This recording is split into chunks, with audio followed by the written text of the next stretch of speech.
Hey guys, excited to have another week of our weekly war, as we call it here for Gundam, our weekly win a resource locals. Tonight, I'm super excited. Risu's working production side tonight. Got one of my best friends over here and judges, Ludian, if you want to say hello. Hi, hi. I'm really happy to be here. It's my first time commentating, but I love Gundam so much, and I'm really happy to see this event. Like, we have over 20 players, and it's so cool to see the game already start to grow before it comes out. So we're looking forward to it. Yeah, one thing we've talked about a lot is like every single week for 5 weeks in a row now, we have grown the webcam scene. We've had more players join, more people from different regions. Um, but I see our players just got their setup ready. So if we want to go ahead and switch over to our gameplay Yes. screen here, we have a really cool matchup here to showcase in the first round.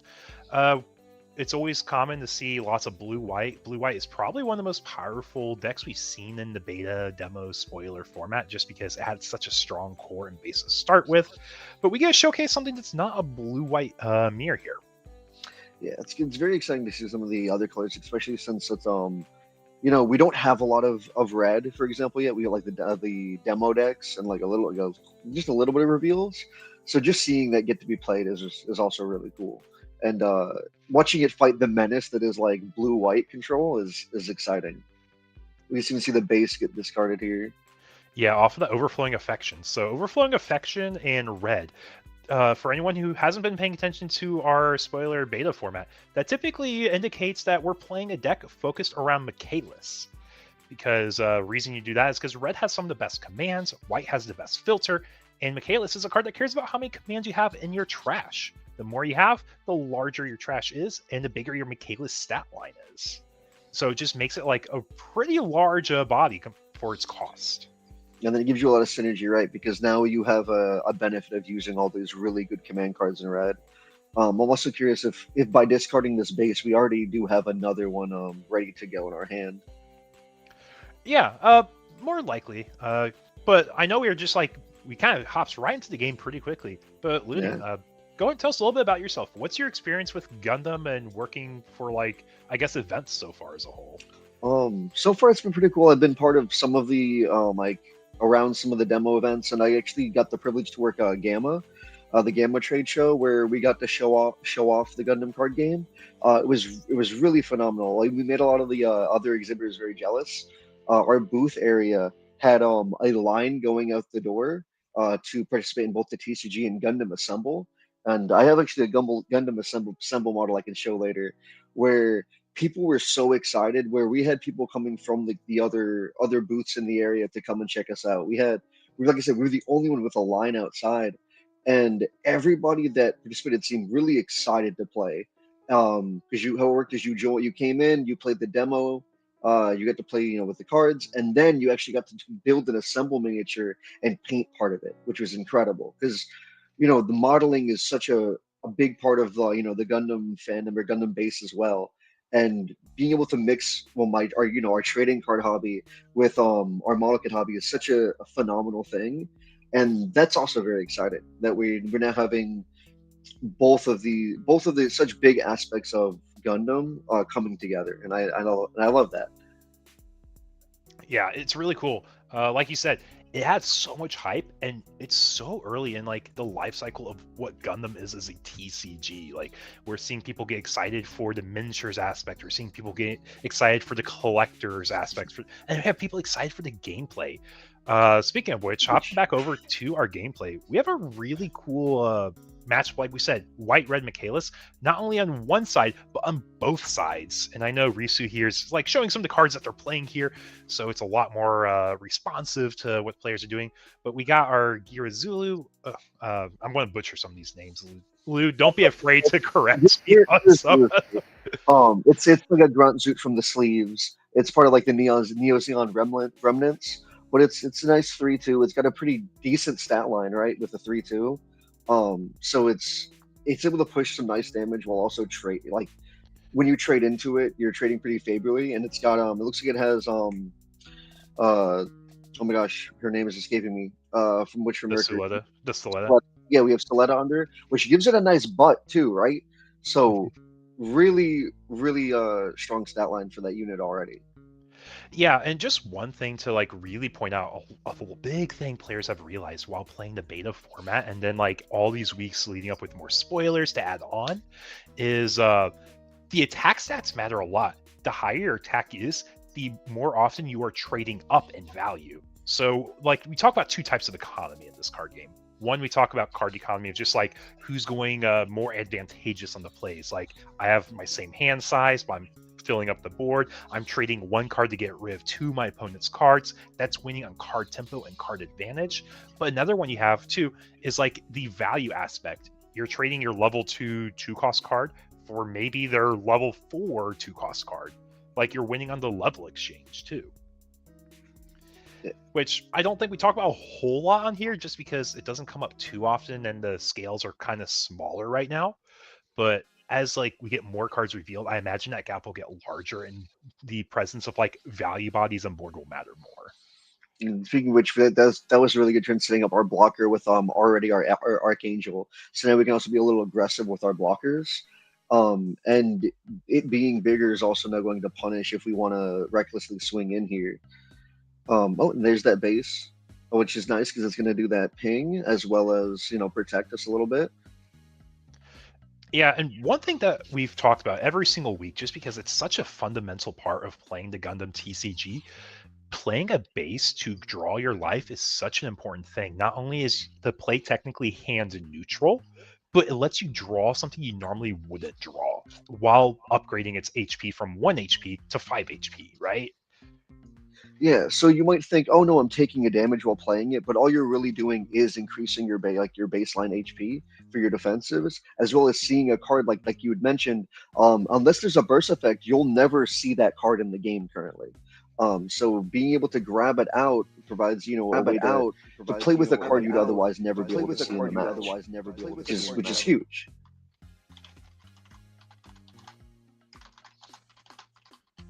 It's also really it feels really thematic how well a lot of the bases or cards also work together in terms of like you said thematic wise. Like for example, the Archangel is the main flagship in Gundam Seed, where you have our Launcher Strike, our Ale Strike, and then being able to like those cards having so much synergy feels really good from that thematic standpoint, which is really cool.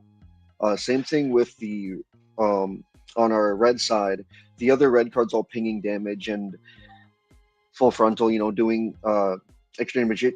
It's really cool how despite it being not archetype lock but color lock, they're doing a good job at keeping things relatively thematic within that color, and matching the units with the series that they're going with. And I really like that so far in this game. Yeah, so you know a lot more Gundam lore than I personally do, so I'm going to rely on you a little bit more for this. But as a whole, like I see a whole lot in Digimon. Like I know, like thematically, like Omnimon comes together to defeating all the Diaboromon tokens, which is why every single Omnimon typically removes every single Diaboromon token in some way or shape. Like the BT1 Omnimon destroys all the Diaboromons in name, so you're popping all the board. Do you see a similar crossover for that with Gundam? Or is it? So far, It's sorry, kind go of ahead. early. I was going to say it's kind of early, so it might Honestly, be a hard baseline. it's early, but so far we do right because we have things like Char, who gives high maneuverability. And his whole shtick is that his mobile suit's red. He's 3 times as fast as everybody else. Of course, he's going to be unblockable. And he's really agile. So him coming back as a token is also really cool. Same thing with the launch strike and the ale strikes. The ale strikes. So in Gundam Seed, Kira, who pilots a lot of these strikes. There's also Mulaflaga, which wonderfully he also has that trait where he can attach to a lot of the those cards. They both pilot these strikes, and a lot of times they're defending. They're like the hero. They're protecting the Archangel, but they're also our main character, and they got to attack, right? So them being aggressive and then coming back, protecting our base, is also very thematic for the series. So even though it's early, we're definitely doing it. Wing being able to have things like Breach, where it's focusing on blowing up other units, is incredible. It's early, but we already see some of it, especially like which one was the one that was revealed with let me see if I can see our reveals. We've had the things that have support revealed, which is like that pseudo Alliance from alliance from Digimon. Digimon, and those are typically so far sniper units or units that are kind of in the backs providing support. So that even that it's a small thing, but it's cool seeing these support units also thematically working as a support role in the card game. Yeah, and just kind of going back to your comment about Char, like Radar, love here in chat. It's like Char's relentless, chases the white base. So love the idea that it keeps coming back, especially with the token. Exactly. He is relentless. He's gonna keep coming back. He's unblockable. He's a menace to deal with, and I love that. It's perfect. Yeah, so I know we're so early in development of like what this game's going to look like in the end phase of Gundam, right? Or like with the full set one reveal. But where are you hoping gets support in set one? So my biggest want is I'm a big lover for mobile armors in Gundam, which are these. Xeon had this. Starting with Mobile Suit Gundam, Xeon had this issue where they put a lot of time and resources into making these crazy suits, which was a terrible idea. But they put a lot of money into making these huge mobile armors, which these are going to turn the tides of battle. They're going to be huge, and one of them is like the Big Zam from Mobile Suit Gundam. And I'd love to see these big mobile armors, these big hulking masses of metal come in. Probably need a lot of resources to keep on, but I want them to have some kind of devastating effect. I think we just saw a pseudo one. So when you look at a card like Adzam and you see, oh, it needs, you need to have this many units on board for it to trigger, and it will blow up. It will only deal one damage. That might be hard in a 1v1, but then when you look at it from a free for all perspective, all of your opponents are playing units, and then here you go pinging everybody for one. So some of these cards that might not be used in this 1v1 setting can see play in the other formats. And I think that's really cool. And seeing the game or the different metas develop for each format is also really exciting to see. That's true. That's true. I wasn't even thinking about that. We've talked about like big mechas, but if we take a look here on the board, I talked a little bit earlier about it, but having high attack units help you trade up in like card levels. And something we actually saw here is the strike pack, I believe as well, striker pack command, which makes a unit, and you have the bimodal choice of making a 2/4 or a 4/2 blocker.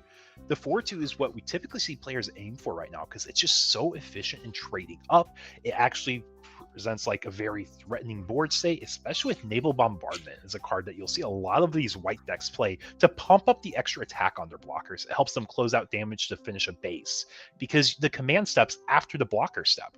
So if your opponent doesn't declare a block and you have a weenie blocker swinging in, Naval Bombardment comes in, you have 3 extra attack, I think is what it is. Yeah, which is incredible. I love that about this action step, right? Because it adds so much more interaction in the game and things you have to be aware of. When all units have one, they can damage. Let me know if Fludian sounds doubled on your end, chat. Oh, am I doubled? Did I mess up something? You're sounding fine to me, like in our conversation at least. But if that's the case, it'll come up. It'll come up. All right. What was I just saying? With naval bombardment and the action step, right? You have all these a 1/1 unit. It can still does one damage, and while you might think, oh, I'll let it just hit my base, like you mentioned, that's something you have to be aware of. That this unit can now either during this action step either trade favorably into your blocker you think is just gonna jump block it, or it might take out your base out of nowhere. And you mentioned the strike pack card as well, which you wanted to talk about. Sorry, I was paying attention to the game for a second.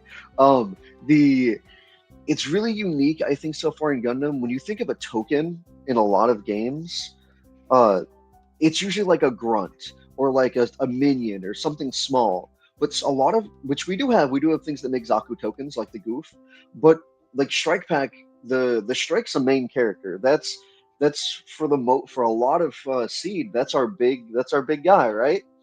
And I think having tokens come in as like the Gundam, as a strike Gundam, is really unique to this game, where normally you see it as a small body or something that doesn't matter. And I think that's pretty cool. That is true. That's actually a point I never really thought about because, like, we talk about tokens in a lot of games, like you're saying, they're little grunts. They don't really do a whole lot. It's like the side minions that don't really deserve a card half the time, in my perspective. Usually, Or yeah. thought, but yeah, they're mainline cards getting token units. But back on the gameplay here, like these players have been back and forth. It's been a lot of value. It's been a lot of trading because they're both trying to play for these like cost-efficient bodies, and I believe that's the Sinanju coming down on our top player side. That does look like the, it. Which the big boss monster for red.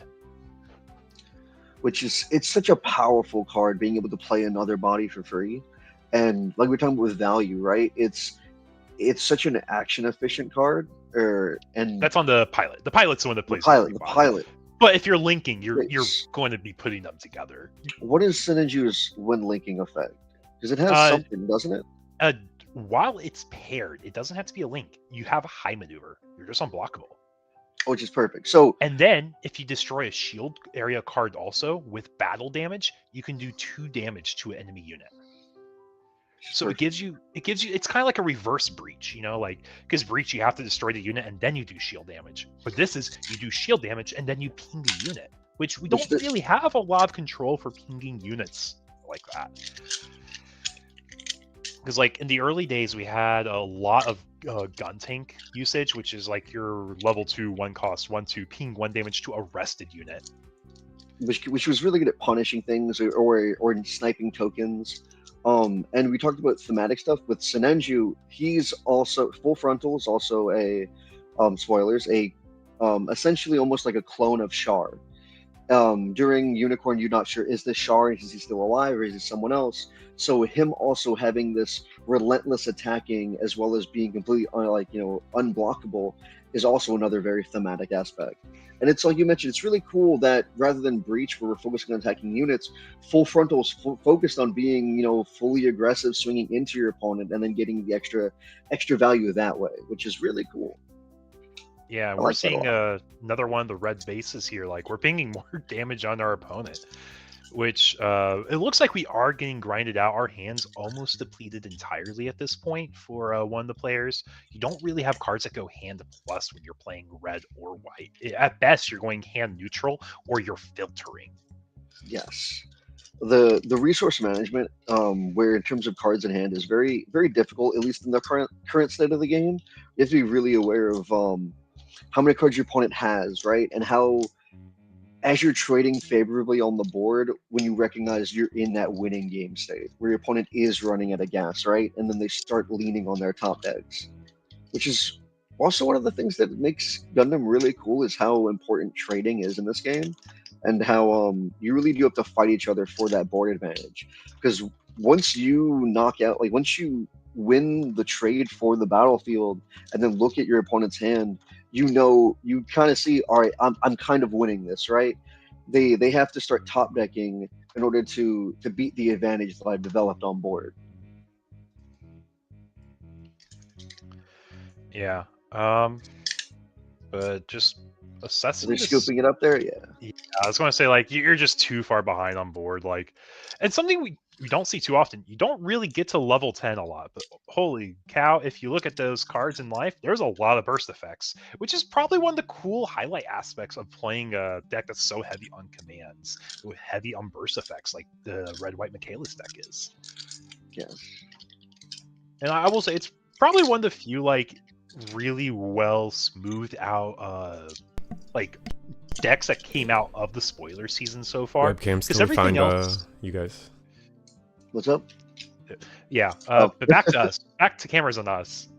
Yeah, that was an exciting game 1. We got to see a white-red mirror. It's not something you see too often. Red is definitely like a big punch, do damage color.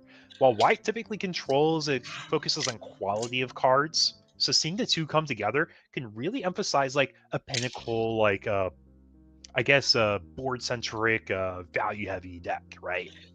And it's nice how well a lot of the colors do have that synergy too, where now you're getting benefit from playing all these command cards, and like you mentioned, you have such a nice variety of cards that will activate in your life compared to a more aggressive deck focused on units, and it's nice. I really like seeing both those colors being used together. White also gives you that a little bit of extra draw power that's an aggressive color like red needs, because a lot of your cards are just like, if you're playing a command, you're just minusing a card out of your hand. So having that color to back you up to provide more, get more cards, as well as setting up your effects like Michaelis, where now you're buffing a card just by playing the game is good. Yeah. So I know I'm looking at the timer right now. We got about 13 minutes left on the clock. Yeah, Okay, so 5. we can hop over to table 5 here because I think they're still in the game. Get at least a Point. little bit something in the background. Being best of one, these games go pretty quickly. The only matches that don't really finish quickly are blue-white mirrors typically, and because it's half Ooh, the field, we probably is this will see. another red-white deck?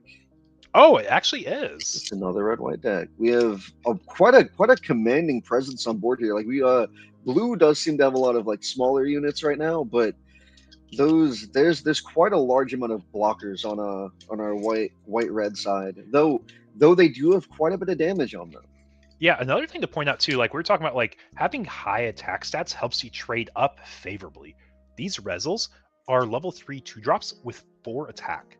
4 is a pretty crucial number to hit in this beta spoiler format so far because all the blockers have a base HP line of 4. So these guys can trade into pretty much all of the units except Sinenju currently on the board, which is a pretty dangerous spot because yes, you have all these blockers, but do you want to trade these units into these essentially small guys, right? Yeah, and the thing you're probably going to be seeing come out a little bit more here is the importance of having pilots as additional stats. Sometimes you'll see people throw them as stats ticks. Boniger is a really good example. I don't think I've seen anyone try playing or Boniger. I don't think I've seen anyone try playing like an actual unicorn deck aside from like 1 week. I think we had someone get like third with it. But you typically use it because it's a +2/+2 stat line that's accessible in blue. Yes. And a lot of those pilots don't tend to give the butt or the extra defense there, which can come up a lot. Where also a lot of people are focusing on buffing your attack because it does let you trade favorably upwards. But needing trying to get like Soletta, for example, is a good example because she gives that extra 2 for defense. And it can come up so much because you're expecting my higher HP unit to trade favorably. And now my big guy is going to survive 2 trades potentially. Oh, a funny thing, Risu actually pointed out in chat. One of the guys is playing with Japan proxies, and that's totally fine. Like, we're allowing use of proxy cards. If you have printout Japanese cards, that's probably better than a proxy, to be honest. As long as you know what the effects do, and we have judges here that can help clarify stuff, we're in a good spot. And like we try to focus every single week. Our goal with these webcam locals isn't just like you have to have the cards. It's the only way you can play. Like, we want accessibility. We want players to enjoy the game. We're going to push for the minimal amount of hurdles for people to join in these events. So just a thing I want to highlight here to anyone who's watching may be like, hey, that looks a little different. Well, we're not an official like premier Bandai local event. This is all done by the community for the community is one thing I really want to emphasize. So anytime people are trying to participate in these events, we're trying to lower that hurdle even more. Lower that barrier, make it accessible. This is big. If anyone has any like qualms about ever joining, don't. It's very welcoming. We want this. It's all to grow the game. The game hasn't even released yet, and we're trying to grow this community as much as possible, and move it into a very, very favorable way with people being very welcoming. And yeah, you love to see it. Yeah, community's been amazing, but also pointing out that Rezel was able to trade up. This level 2 unit was able to get rid of a 3-cost level 4 unit. A level 3 card for a level 4 card, I think that's a great trade every single time. Now, what are we going to be doing with that? Yeah, we won by getting the level advantage there, but we have to break through this blocker wall eventually and figure out how we're going to map out our turn for what we want to spend the resources on. We're level 10 on both sides. I want to point that out. That's not common in this game. It's not. This match has definitely been. You can tell this match has definitely been a grind, right? And especially when you look at a board full of blockers, it explains it, right? They have to figure out how to get through this while trading favorably. Yeah, the Sinanju is probably one of the best things to use here. Like, you're just going to keep swinging unblockable into your opponent's base, pinging 2 damage. Swing unblockable into your opponent's life, ping 2 damage. And So yeah, and now because it doesn't need to be linked, it just needs to have a pilot on it, keep swinging, make it unblockable, and now because of Soletta, it's also a 6 life, right? So you might be needing to trade two units into Sinanju to end up getting rid of him, which really can put you behind as well. Yeah. But talking about some of our other like link units you'll see a lot in this game. Wing Gundam. He is the tallest and biggest stat line body we have in the game. When you pair it with Hero Yui, it's what, like a 7/7 unit. And putting a Suleta on a Sinanju, making it a 6/6, that's basically your runner-up right now. If you put a Bonager on it, you have the extra attack, but you have so much attack at this point, doesn't matter. You're already beating over everything. Mm-hmm.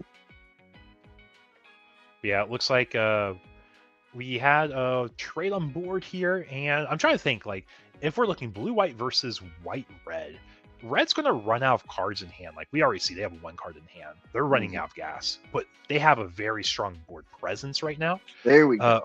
But blue has so many ways to hand plus. And then not only that, now that we have the white base here, now we can make units without even losing cards in hand, right?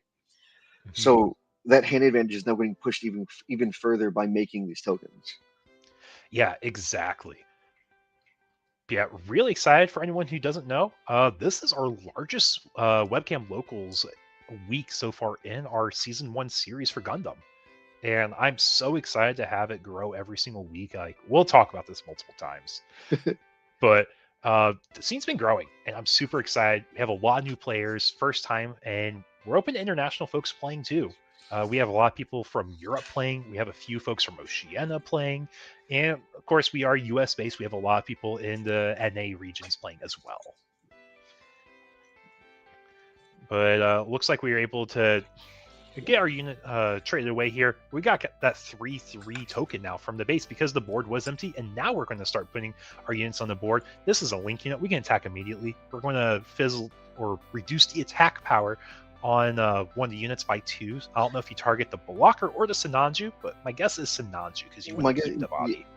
That was my guess as well. And then if we're then forcing our opponent who had a favorable board state, right, into these undesirable trades. And now, like you mentioned, this is red. We're down to 2 cards in hand, and our game has wildly swung over, potentially to our blue player. Yep. So sorry. Go ahead. I was going to say, yeah, I think you're getting to the same point I was going to make too. Having the Ale bounce the token so it fizzles away out of existence, Sinanju going into base, not only do we get rid of the base, you put 2 damage on that unit, finishing it off, which is something you don't have too often. Yes, I was going to say the same thing. And I think this is also such a strong part with like white and blue, is like with these bounce effects, right? When we first looked at a lot of bounce effects, we were kind of nervous because, your pilots go with them. Your pilot always follows. You're like, oh no, they're going to get their unit back. But because, at least in our beta format, tokens are so prevalent, these bounce effects are just complete removal. And it's made the value of those effects skyrocket, in my opinion.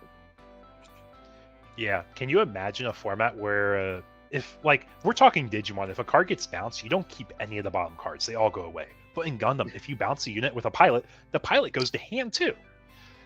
Imagine if the bouncing didn't bring pilots back. It would be even stronger than what it is now.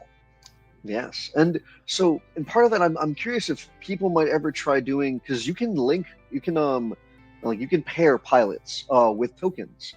And if bouncing continues to be a very prevalent effect, as well as tokens being a very prevalent effect, could we see more people potentially pairing their pilots to their tokens so that your opponent has a deficit? As if I do bounce this token, I am still, even though I'm removing the unit, I'm still giving them their pilot back. And I think that's true. That could be a cool way to kind of circumvent the amount, like how much you lose when you do get your token bounced. It's a really good point to bring up there. I didn't even think it from that perspective. But looking at the timer, this is our last table in the round, and we've got about 4 minutes left on the clock. The game's probably going to wrap up before timer hits 0, just because we're both basically no life. We have lethal presence on both boards. It's just really can we efficiently map out? We know we have the Amuro in our top player side for Levi. which taps a 5 HP or less unit, which thankfully the Ailstrike has a Kira and not a Suleta with it. Because if that was Suleta, you wouldn't be able to tap it with the Amuro. That's right. That's where I mentioned again, those big butts matter a lot in these kind of matchups. Yeah, but it's not lethal on board. We have to have a Link unit in hand. If not, do we have a way to trade into the board so like our opponent doesn't win the game here? I don't think so. We have one blocker. If they have like even close combat, that's game. I think that Ailstrike turn really cemented his victory because he was able to stabilize, prevent a much better board state. But as soon as that token got bounced and that Senenju came flying in, destroyed the white base, all that work went down the drain. It was really, really well played. Yeah, but it just shows case like one of the strongest LRs in this format is that Ailstrike Gundam. Just pairing any level 4 or higher pilot to bounce a 4 HP or less unit to hand. It doesn't sound that crazy on paper, but it does a lot more than people realize. But we're just going to go ahead. Here we go. We play the base. We don't have a life to add to hand, which is totally fine. It's not a requirement to playing the card. It's something you do if you can, but it is not required to play the base. And now we could potentially prevent lethal here.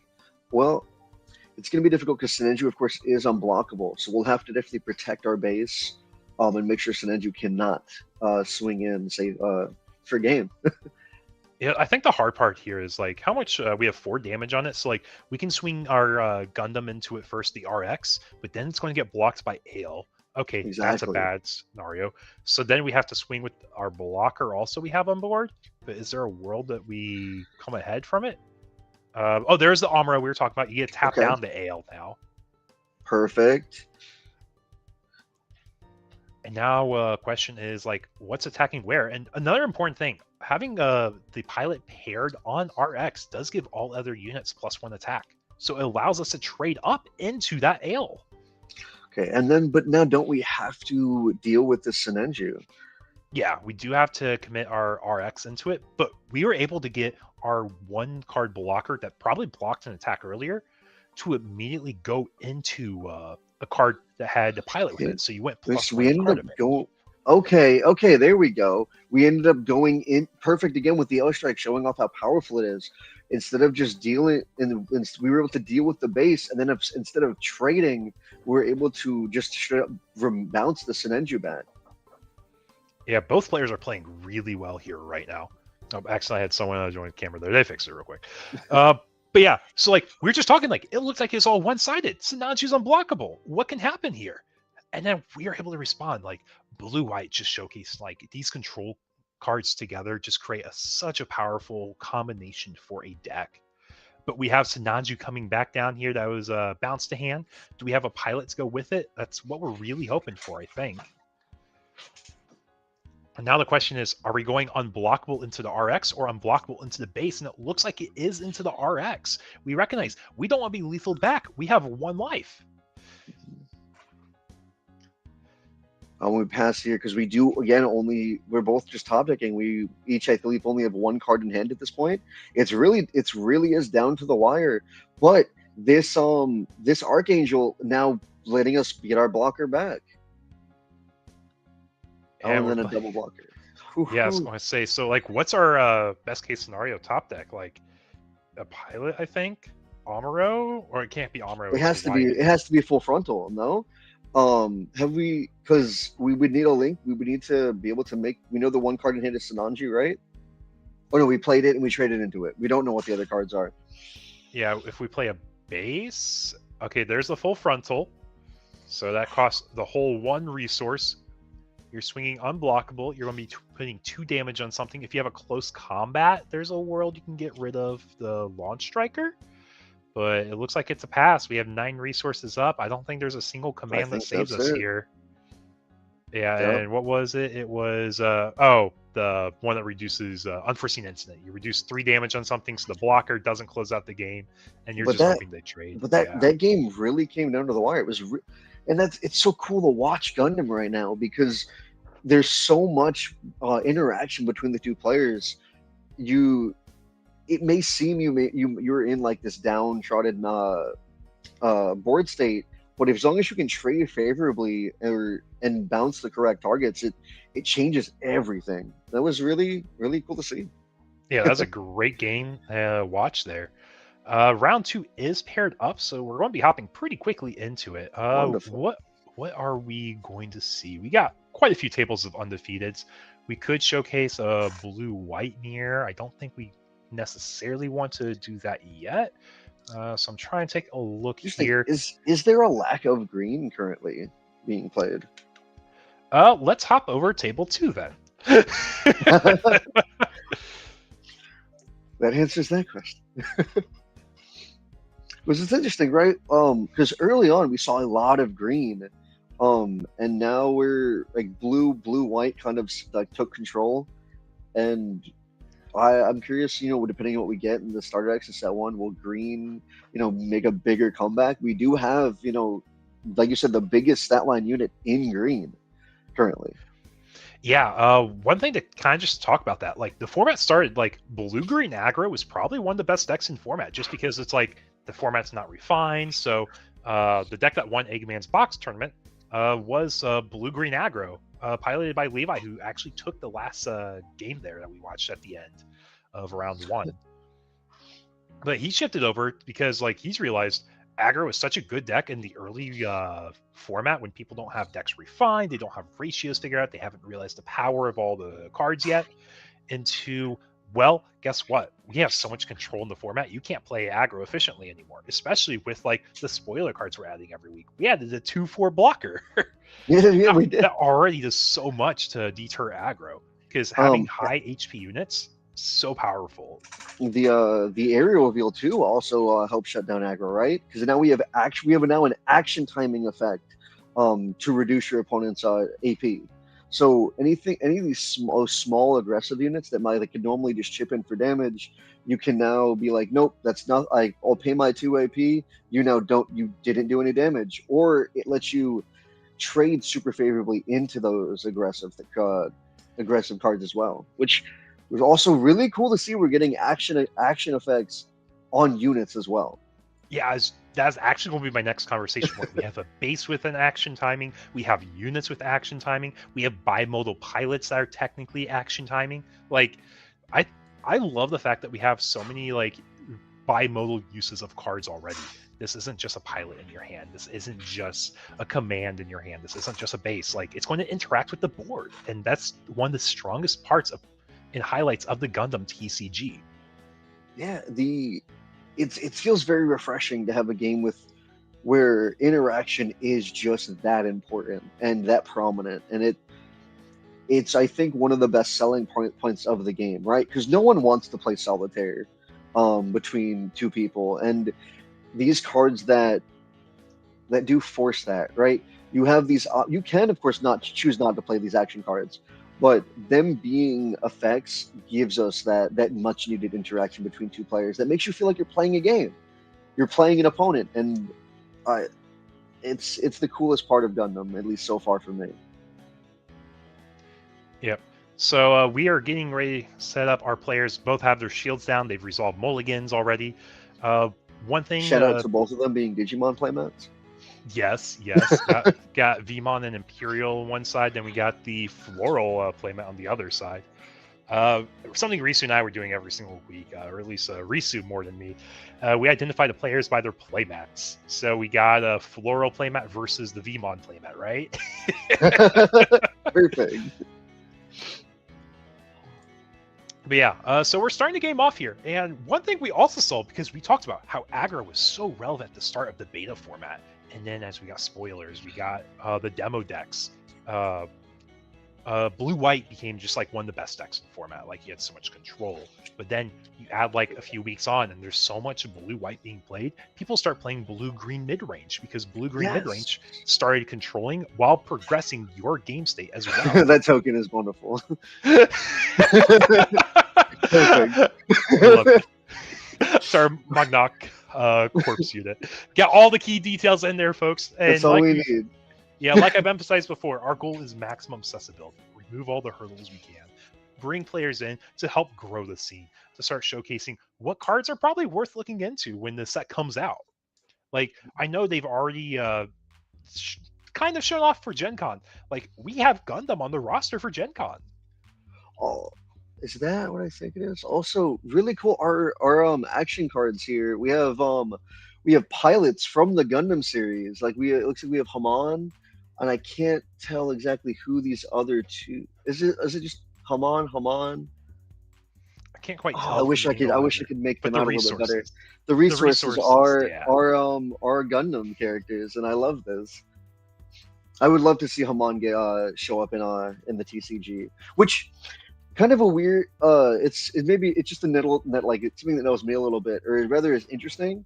Is a lot of these new red cards that have been revealed are like we saw with one had the title Sleeves in it, and Sleeves is that faction of Neo Zeon, and our first Neo Zeon faction is actually from Haman there, and it's curious if the sleeves only have have the Neo Zeon trait, will they now work with future cards from like Zeta Gundam where we had Neo Zeon or Double Zeta Neo Zeon, and then we even have because there's many Zeons.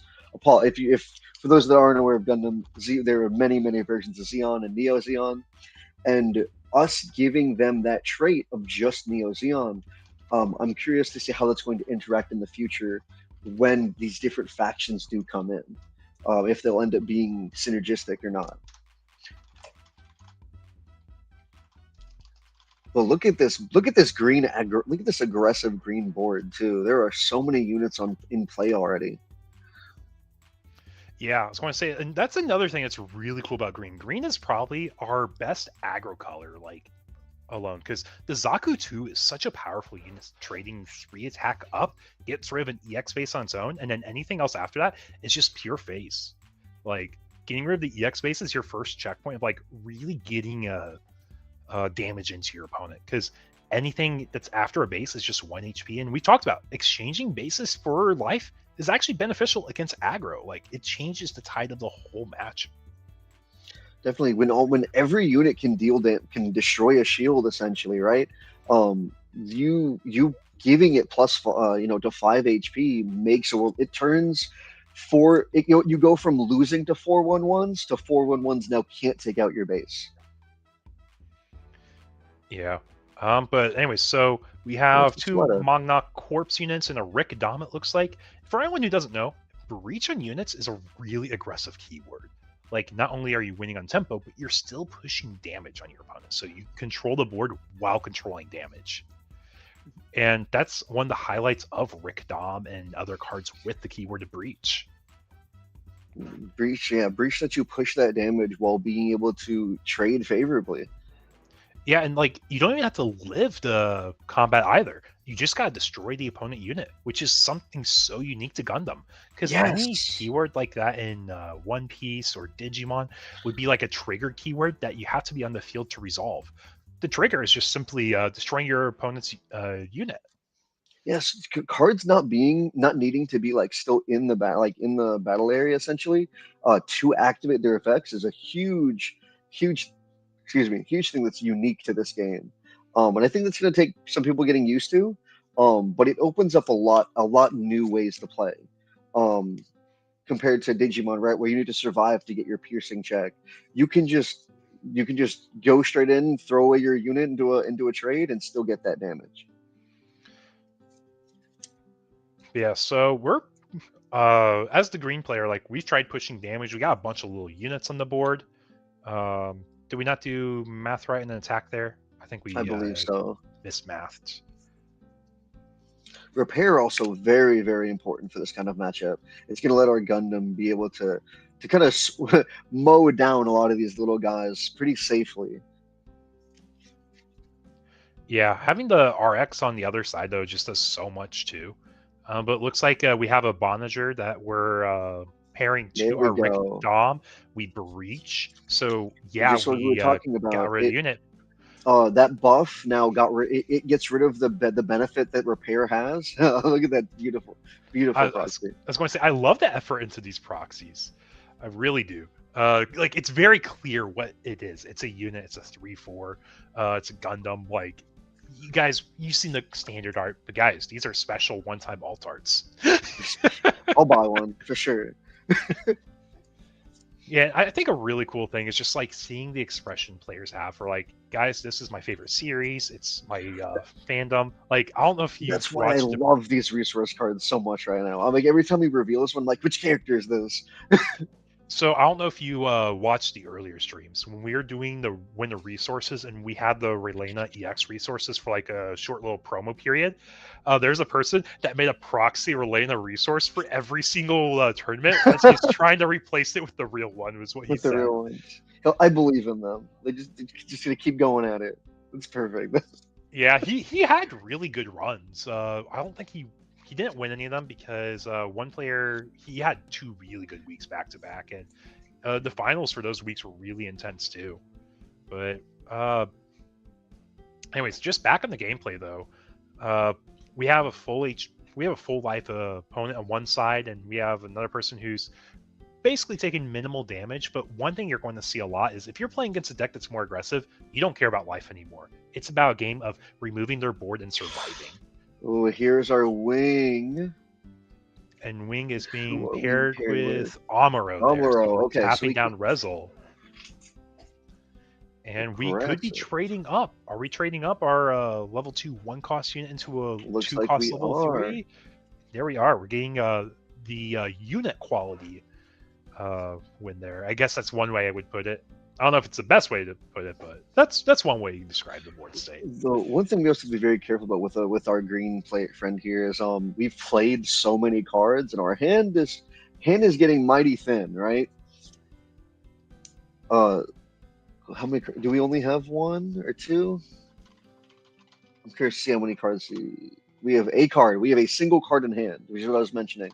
So we've been very aggressive. We've been playing a lot of units. We've only effectively really done 2 damage. We have been clearing board, but our blue player will definitely has the hand advantage now, and depending on what they have, they may be able to stabilize while our green player does fall a little bit behind in tempo.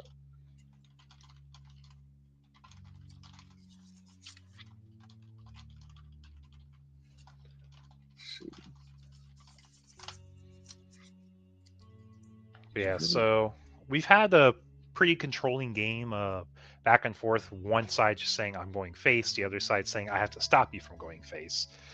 If I'm thinking about the macro of this matchup, I think green is probably the winning color on paper here. But depending on what the card quality of everything else we see does matter a lot too. It comes down to who sees more show of resolves. The card we actually haven't talked about at all yet tonight. But it's that one card in blue that allows you to go hand plus and start outlasting your opponent resource wise. Oh, there's our white base. Okay, and then here's again, the white base is such an important card because, like I mentioned, even though we went down to 1, now 2 cards in hand, we now have a resource sink every turn to kind of mitigate our lack of a hand size. Yep, and we're using the Wing Gundam's basically ability to attack into one of our opponent's standing units. I think it has to be a level 4 or lower, being the stipulation. But then you breach 5, so you're not only getting rid of a unit, you're trading over a base too. We've completely destroyed our base by not even trading, just taking out our opponent's unit. We took out the base, and that was a lot of what they did their turn.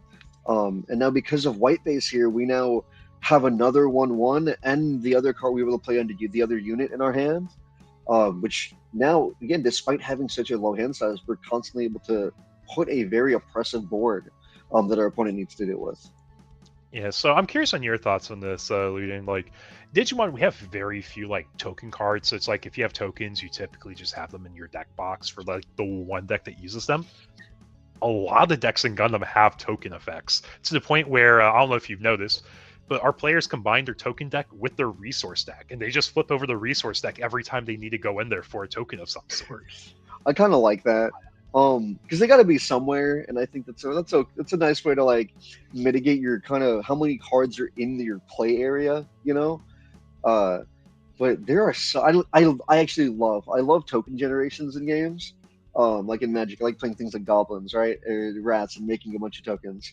So being able to use them in Gundam is really exciting. And like you mentioned, these are it's so cool how all of the tokens have been thematic so far, where we have white base making either the Gundam gun cannon or gun tank. That's really cool. It's not just like always make a gun tank. We have Char replacing himself with himself. We have the Goof, which is no Zaku, replacing itself with or making a Zaku. I really appreciate all the token generation we've seen so far this early, and I'm excited to see what tokens we might get later on as well. Yeah, and that's a space that Bandai has a lot of like future potential with. Like, you can make a really cool participation for a regional run where it's just like, hey, here's your 1/1 a gun tank token, right? Like, dude, you may not really want the token that badly, but it's like, dude, I can get an altar of something in my deck. I play a lot. Exactly. And plus throwing assemble out there, we can use our little assemble miniatures for our tokens. You get your that starter deck with the Xeon Rush starter deck. With the assemble miniatures you get 2 Zaku 2s and Char Zaku. There you go. That's a miniature for your Goof token, that's a miniature for your Char token, and that's a miniature for your base token too. Because all of those will make either a Zaku or Char. There you go. You get your miniature to go with it. Yeah, but we're seeing like how impactful this is to have the tokens just doing damage to our opponent here. It looks like it was the unforeseen incident there. I love the artwork. Like, it's not an official card, but dude, I can tell in 3 seconds what that card was. But 1/1 token does enough damage just to like clear a life. Yes, that's where it matters so much. All units are damaged. If there's not that base there, that 1/1 is doing the same amount of damage as a 7/7. Yeah, so looking at our round, we're seeing like 18 minutes left around. We definitely have time to hop Also, on that to is rough. It looks like our hand was almost entirely pilots at the. Oh goodness gracious, that's a lot of pilots. Oops, all pilots. Yeah, that is definitely one of the downsides of what can happen in the game. For sure, but that is what it is. Yeah, so we have 6 tables of undefeated players still. Having 22 players tonight, such an exciting turnout. We'll definitely see a lot of different decks being played, even though the majority of the metagame is blue-white control. We've already showcased blue-green mid-range win a game. We showcased white-red Michaelis win a game. Definitely a lot of things we can point out still, too. And if you mentioned this, sorry, go ahead, finish. If we don't hop over to table 1, just to get another game in the background. Yes. Get that, too. Perfect. Sorry, as you're saying, Lou? Oh, you mentioned it previously. We've seen a couple of the different kind of decks already on stream, and like you mentioned, it's so cool how the meta has shifted so much already in this beta format between our aggressive green deck into our now blue control deck, and then our late game green deck, which to now counteract the blue control, and then which that again will then lose and get out aggroed by our first deck, and it's so unique that in our beta, like our game hasn't even released yet, we're still getting reveals, and our meta has shifted so much, but those decks from the beginning of the meta are still playable. You run into the deck that shifted to deal with the current meta, and I think that it feels very healthy, if that makes sense. It's not blue control is definitively the best. There's no out to it. We make our changes. We now can beat blue control. But now the new deck that can beat blue control might lose to something else. And I think that shows a lot of health in a game that's only in beta so far. Yeah. It's just so like refreshing. You see it, and I don't know if we've talked about this in other card games, but Pokemon's a game where the format evolves so much. Like, interacting on Twitter to know what players are like looking at is pretty relevant to knowing like how you're going to prepare for a regional coming up. And we're seeing that in this game. We're seeing this in Digimon now, with it being a global release game. We're all learning these decks together. Yeah, it's just so refreshing. It's no longer people are singularly net decking, but everyone's working together to find out what works this format. It is funny, you get to watch various cards like get a whiff of hype and then get bought out, and then it might amount to nothing, But it's cool to see people kind of scramble to figure out what is good, and it's very, very refreshing. Where we're not just hopping into formats knowing, oh, this is the best way to play the game. So having and Gundam being this unified like this too is, I'm hoping to be the same way, right? Where everyone's working to figure stuff out together, and we get to watch the game consistently change yeah, grow and change throughout a format. It matures. It matures is another way to think of it too. Like, yes, the format gets so much more mature. It gets more refined. People might be playing the new deck that looks like has a lot of potential, or maybe you're just refining the deck that you were playing last format because you realize the ratios can improve, or they can adapt in a better way now. or maybe you get that one new piece, right? And it's going to improve you like immensely. And then sorry, I was interrupting you there, but I think that's what we're kind of seeing, like with spoilers. Like, spoilers are to the point where it's like, okay, is red playable this week? Is red playable this week? Is red playable? And then that's like the missing card. Like, we get a card, and suddenly, like, the archetype feels like it's so much more playable and solved. And we brought the business. We also brought this up previously with these formats. Is that we do have 3 different formats, right? We've got 2v2, 1v1, and 3 in the free for all. And each of these can completely develop in their own way. And while 1v1 is most likely going to be, the prominent format, look at Magic and Commander. People love their 4-player. I love 4-player formats and the politics that came out of it. Which Gundam also pretty political show. So having a 4-player political game where you're kind of bargaining with each other. Hey, don't attack me, attack this guy. I'll work with you. I think that's going to go a long way as well. 2v2 I think will go a very long way in this game. And oh my gosh, this is something we also haven't seen yet. Base as your last life for a burst is one of the most powerful cards you can have in the correct spot, because you don't have to pay the cost of adding the life to him. You just simply lay out the base. Yeah, exactly. It's like Holy Wave in Digimon is how I would put it. Holy Wave, Tackle Retreat, one of the cards that just gives you another Holy shot Wave that gives you five lives. Yeah. In a game where, like, every little bit of attack, it does matter. We do have a clear board, though. Like, this is looking really rough for our top player. Like, White-Red Michaelis might be taking it this round. Player that we were able to showcase last round, they might be getting it 2 rounds in a row. I'm a big Xeon stan, so it's really cool seeing Red do well. I'm loving the red and green cards for the different Xeon factions so far, and I like seeing this. I really do. Yeah, so it's definitely a rough spot. Looking with the amount of time we're looking at our hand, we're trying with the gears probably turning to figure out how can we deal with this board state, right? Because we need to stabilize and not die next turn. Yeah, because this is 3/3. Yep, we'll get our first thing, which is the 3/3. Perfect. Now we play our Girazula. Which. Oh, we have the link with the Bimodal card. Perfect. See, and as we were talking about earlier too, that command card is also a pilot. Perfect. And now that depending on what our opponent has, if they've got the rushing link unit, we might have saved ourselves from lethal.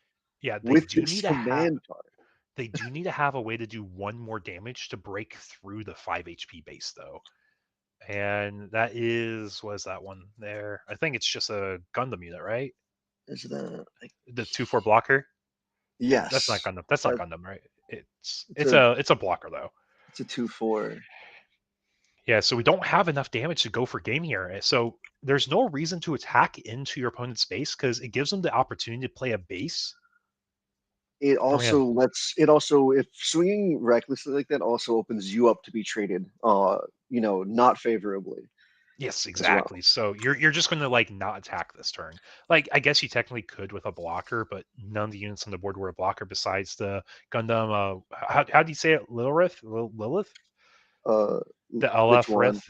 Lifrith? Yeah. Lifrith. Okay. Honestly, real that one I'm not entirely sure. Which from Mercury has a lot of interesting names for their units, like the Michaelis and the Lifrith. Because I kept calling it Lilith when the show came out, and that was not correct. Yeah. But we're in a really exciting board state, like back and forth. Like it's getting close. It probably is going to be White Red Michaelis's favorite, though. Just looking at how the board state is, the life situation is. Like we just gotta get one more attack to connect and break through the bases there. Like we said, we can't really afford to attack this turn, so we are giving our opponent a turn with, they have their bodies. Oh, there's full frontal to the gun. That's Yeah, pretty it's a interesting. +2/+2. You want to get rid of the base. Yep. Yep, because our units are not going to do anything on their own for like trading, so we might as well be swinging into life. Because we Uh, have to push damage. I mean, if we're opponent, because we don't have a way to prevent lethal with either of these two units, right? no, we don't. And maybe swinging gives our opponent a little something to swing at instead of are we making our token? Yeah. Yeah, as I want to say, it's a free not card from hand. You might as well make it, especially when you're floating 10 resources. Yeah. And we have the Sanaju with the full frontal link also. Okay. So we're going high maneuver. We're going to be putting 2 damage somewhere. We go So into a strike pack though. There's no token on field. We're making a so was it 3/3 blocker? that's funny. That's what I was gonna mention. What did you have? If we planned to swing with the Gundam, would we have done that before we revealed we have the Sinanju in hand? But that token Uh, is so yeah. impactful. Yeah, I was going to say because like we just went from a situation where it's like, okay, you can't break our base. We're going to destroy your unit, into a point where, oh no, I gave you lethal. Hmm. It's Like very, very dangerous. there's no factors from hand that can change the outcome. We have 0 cards in hand, so as long as you don't mess up the math, you got the game here. Yep, 3 damage on the Yeah. base. Yep, swing. I don't think there's a way to mess up that math, and then you just go No, for not at game. all. You just swing, right? Yeah, Just like surprising amount of red tonight. I was not expecting also so much red. really cool. The burst triggers were so impactful in this game with the white base coming out of life and then victory being achieved by strike pack coming out and providing lethal. Yeah, so taking a look, we got about 8 minutes left in the round. We could be hopping to another table. I think it'd be a good time. Just like have a chill chat. Yeah. We're talking. You said you have one of the little units Yeah, that you I did made want to at Gamma. show off one of these, because I'm genuinely impressed with the Gundam Assemble miniature so far. Here we go. Let's see if it how well it looks. Just Oh, I have the stream pulled up. Let me. So it's extremely easy to put together. This is the Zaku 2 with the Heat Hawk. It's got its little melee weapon, and there's no glue or anything like that. You just snap them together. They come together like this. This is Sharzaku 2, where you just take them out of the runner, you snap them together, and the detail is so. It's like arguably like a high grade, and it's hard to see. My camera's not the best, but it's really well done. And without any kind of instruction. So at Gamma, I was in charge of the table where, after our players played their Gundam beta, and all the responses have been amazing. Which is, some people only did it to get the assemble miniature, right? But talking, I don't think a single person didn't enjoy and then leave not wanting to play the TCG, which is perfect. Um, but then they came over, they had to build a miniature, which we didn't have instructions on the table. I was there to assist, but they're so easy to put together that almost nobody needed any kind of help, which really speaks to, I think, the quality and how welcoming it is for accessible. someone, Yeah, accessible and welcoming introductory. it is for people that aren't a part of like the model kit hobby, just Yeah, a random because like I random model kit. personally I don't have any like I don't have any Gundam, I don't have any Gunpla, I don't have any of that. Like I got into Gundam basically with the TCG. I saw the artworks, the stuff looked amazing. I watched Witch and Mercury, and I said I want to collect that. That looks fun. That looks awesome. And that might be a little thing. I might get one of those assemble decks at some point and start building the miniatures too. I think it's worth it. And like we said previously, you can use them to represent your tokens as well, right? Because the decks that they're going in, at least we know from the Xeon one, we don't know about all the other starter decks, of course, yet, but we know that the token generations make each of the assemble models.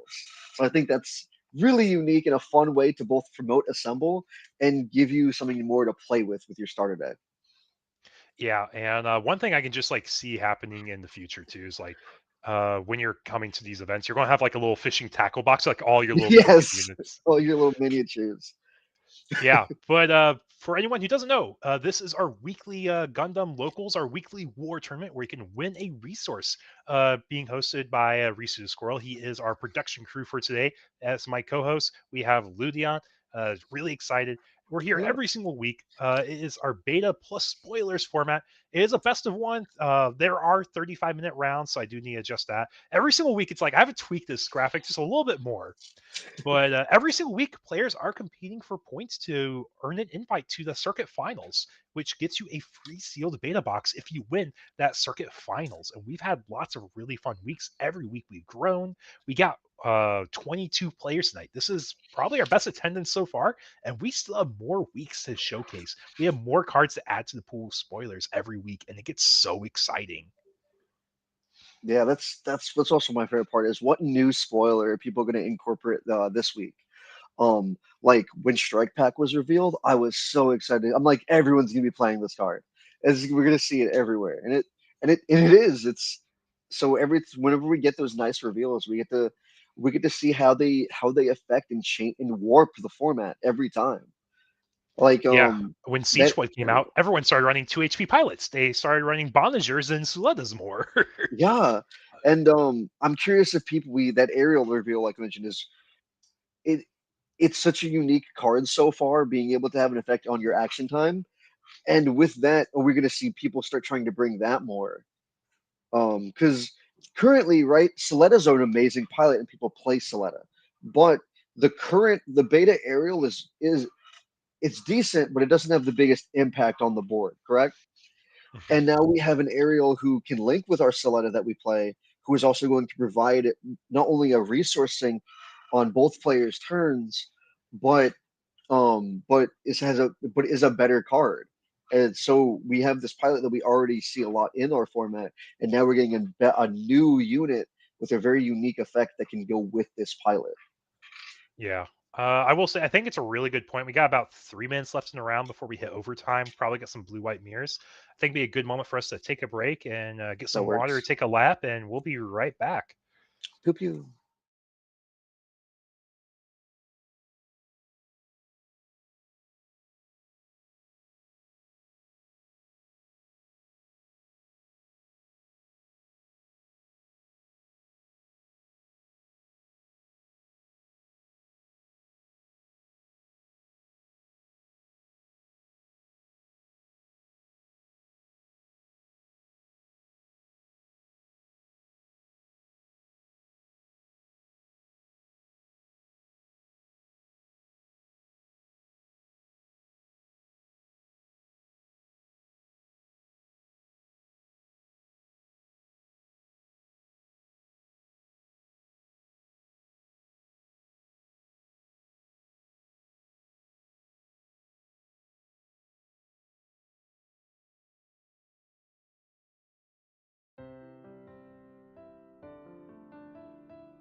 And welcome back, guys. We hope you guys have been enjoying our Gundam locals so far this week. It's been really exciting. We've been able to showcase some red, we've been able to showcase some blue-green mid-range, and now we're going to be able to showcase a blue-white, like a full match of blue-white here. We haven't been able to show that yet tonight. That I recall at least where that was like the main side we're focusing on. But blue-white control, it's been the deck to beat. Yeah, it's been the deck to beat this whole beta format, but we're starting to see like other decks starting to emerge and be a little bit more relevant, which is really exciting. Yeah, it's really cool to see the changes and like what people bring to kind of combat the menace of the format. Like I said, as we get those reveals, if we get a new red card, we get a new green card, we'll always see is it good enough? Can we throw this in to contend? Yeah, and I think it's really cool like having this like beta spoiler demo deck format, because when set 1 drops, like these players are going to know what they're playing. They're going to know what they like. They're going to know the ratios a little bit more, and it's just really cool. We talked about a lot. It's an evolving, adapting format. And we're getting so much at the same time between set 1 and the starter decks, where there's going to be so much dumped into the game at once. I think the format's going to be so open, but while people are figuring out what to do with all these new cards, our guys here are going to have so much experience with the decks that they've been playing, where we can see them kind of hit their stride into the first real format of the game, or first real set of the game. Yep. Yeah, so we're seeing both our players set up here, deciding on mulligans, and it looks like we are going to mulligan Levi's side. Something we haven't talked about yet either tonight. For anyone who doesn't know, mulligans in Gundam, they're just like Union Arena. You draw your 5. If you don't like it, you put those 5 bomb in your deck, draw your next 5. It guarantees a unique 5 cards. And then you shuffle up your deck, then do your shields. Which is nice, right? Like you're not going to see these. Words are hard. You're not going to see the cards you're putting back in your next hand, but you know that they're not gone forever. They're not staying at the bottom. We're shuffling, so they're still going to be accessible throughout the game. Yep, exactly. But we're ready to start here. It looks like we have the EX resource on Marine Sus's side, or the Floral Digimon Mat side, for anyone who's keeping track of players by their play mats. Yeah, so we draw, get a resource. We're level 2, tap 1, play the Zaku 2. Definitely our strongest opener in the game still. Like, people are trying out all the level 1 cost units, and I don't think any of them are really like sticking. That unit alone takes care of a base by the EX base by itself, right? And that's such a huge tempo swing on turn 2. Yeah, because people have tried using the Demi Trainer. People have tried using. Oh my gosh, we're on double overflowing affection on 2 resources. Do we get all 4 commands in trash already from Michaelis?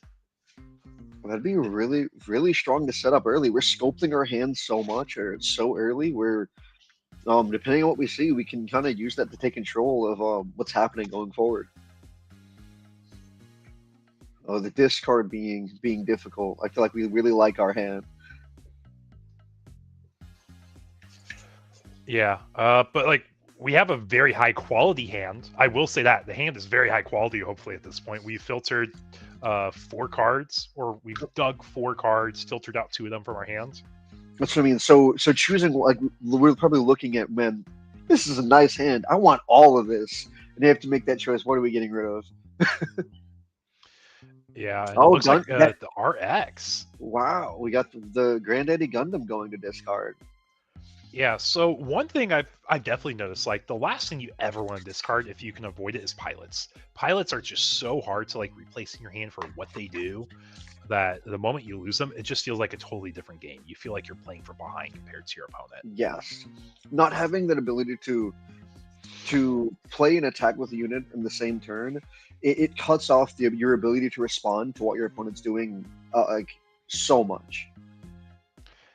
Yeah, but we get to show off the Gundam, the Lifrith, Lifrith. There we go. Lifrith, if I recall. Yeah, with the Archangel. So like we're covering out pretty well against an aggressive deck here. Thankfully, the Rick Dom only has 3 attack, so it won't be able to clear over our 2/4 blocker. And our let's see, what are we? Interesting. So this is probably going to bait out the block if I had to guess here. And if we bait out the block here, is the Zaku then going to trade, or is it going to swing into the base? It leaves us open to a gun tank. Like, that's a possibility. That's very true too. Because then you're doing a 1-for-1. So and but we have just the EX resource left available, right? Yeah. Would it be worth sacrificing our level advantage at this point to clear the board already? For early tempo, I think it matters a lot more, but we're just going to let the damage go through. We acknowledge, like, we're not going to give you the blocker. The blocker is going to suspend on our terms, not your terms. I think that was definitely the right thing to do there too. He lets you stay more in control of how you want to trade, rather than giving it to your opponent, like putting it into your opponent's hands. Especially if we have a Kira in hand, having a Kira in our hand changes that interaction entirely. Like, we get rid of the unit, we don't lose as much HP on our blocker, and then we also restand with the Archangel. And there's the Kira. So we are going to see the swing. And that's beautiful, right? Because now not only are we trading without losing our unit, we now have this blocker that protects it. Yeah. Wait, was the Archangel, right? Yeah. Oh wait, we're gonna have the resources, right? Yeah. The reason we did this is because the 3-4 base stat line with the pilot is more valuable than the pilot stat line on a 2-4. So we're going to block to protect the larger stat body. And the Zaku can't take out our 2-4 either, right? So it would be a swing for nothing. Yeah, exactly. So it's just like, hey, we're positioning ourselves well, and it's really showcasing how the control kind of can do what it can to mitigate and wall off this army of grunts, right? Yeah, it's really showcasing pilot skill expression too. Like, that's the thing I absolutely love about Gundam as a game. Like, because there's the damage residing over units turn after turn, it matters so much more about how you're doing these swings and these trades, and like what you value protecting. Mm-hmm. And then you always have to be careful, right? Of those, you'd be like, I'll be safe, I'll be left at 1, but there's so many units that, like, you have 1 HP left, pop it, balance it, remove it, and so even when you look, even when it looks like you might be in a favorable trade, all it takes is that gun cannon to come out, right? And then now you've lost your unit. And then real quickly, we spent, was it 5 for the Wing Gundam? Did we tap a resource for the hero?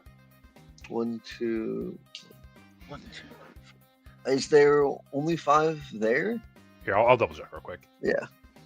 Hey guys, real quick, did we pay for the Hero Yui pilot? It's 5 for. Is it 4 or 5 cost for Wing? Okay, awesome. Making sure. 4? Thank you guys. Okay, Wing costs 4. It's a level perfect. 6 at cost 4. That's what it is. I'd rather be safe than sorry, especially while it's like a repairable board state. Definitely. That makes sense, because combined they are 4/5. Yeah, okay. It is a level 6 4 cost unit with the 1 cost for hero. We are all good. Chat. You can ignore my silly mistakes sometimes. Always good to make sure. Yeah. Anyways, so we had the absolutely crazy opener of like double overflowing on the one side. So we had a really good hand quality. We've had the units to play down when we want to, but then getting the Wing with the Hero Yui just feels so powerful. Like, that being probably the most. It's between that and the Ale Strike being the most popular units I feel over here in America for like series people watch growing up, right? Because they're oh, we talking about the series? Yeah. So Cedar Wing. Yeah, Cedar Wing. So Wing was a lot of people's first Gundam series. We had it on air on Toonami over here in the US. It was a lot of people's first. So it had Wing has a place in a lot of people's hearts. And then Seed was also Seed is one of the biggest series. People love Gundam Seed. So those two alone have a massive following. And fun fact, I hope we get them eventually. We have Gundam has a series called Build Fighter, which is about the model kits. And our main character for that, their favorite series is actually Gundam Seed. And they build their own model kit based on the Strike Gundam. Interesting. That's really cool. I'm excited about that. I was like, the more I see like people have the gunplats, I'm like, I kind of want to get one, but I don't have a place to put one. I also have 2 little cats. They would absolutely love knocking this That stuff off. that is the hardest part. I've got 2 cats, and right now my backlog from the model kits is huge because I know, like, after moving, I don't have a place to put them, and if I do put them somewhere currently, it's in a place where my cats can get them, and we're not doing that. I've tried it previously when I was younger because I got into Gundam when I was much younger, and I remember coming home one day and I watched my cat chewing on my gun, I think it was my Victory Gundam's beam saber, and it looked very goofy by the end of it. I'll tell you that. Yeah, that's what makes it like your personal one, though, right? Yeah, it's just the sword's a little wonky. He's the energy output's just not quite there yet, you know? Yeah. But focusing back on the gameplay, like, this has been a game of like a little bit of chicken almost. Like, I'm going to play bodies. I'm not swinging it because I don't want you to get the trades. We got the Rezels down. We got the Magna Corpse units. So like, we're focusing on max attack. And what's really scary here too is, right, for our green player side, all it takes is once you find that Amuro, right? Our Gundam is now buffing all of these guys to a crazy amount. Also pointing this out too, our opponent has 5 life left. Mm-hmm. We have 6 units on board. This could potentially be game if they don't get enough blockers to respond to a potential Amuro. Let's see. And that's assuming no base, but yeah, there's a base. There's our base, which now we need something strong enough to knock out that we need a pilot to help us knock out that Archangel. Yep. So now this presents like more of a established board state where it's like, okay, I'm not going to be Uno reversed here, right? But it's also difficult, right? Because we're doing our plays to kind of mitigate what our opponent can do to us, but we're still in this weird position where what can we do to mitigate their board state? Because that green board is pretty scary. Oops. Amuro eating up the Rezel. Which, there we go. See, that's big. Can we take out the Gundam? Get rid of the base. Get rid of the base. So no more token generation. Can be really big. We don't want to keep giving them 1/1s or any kind of unit.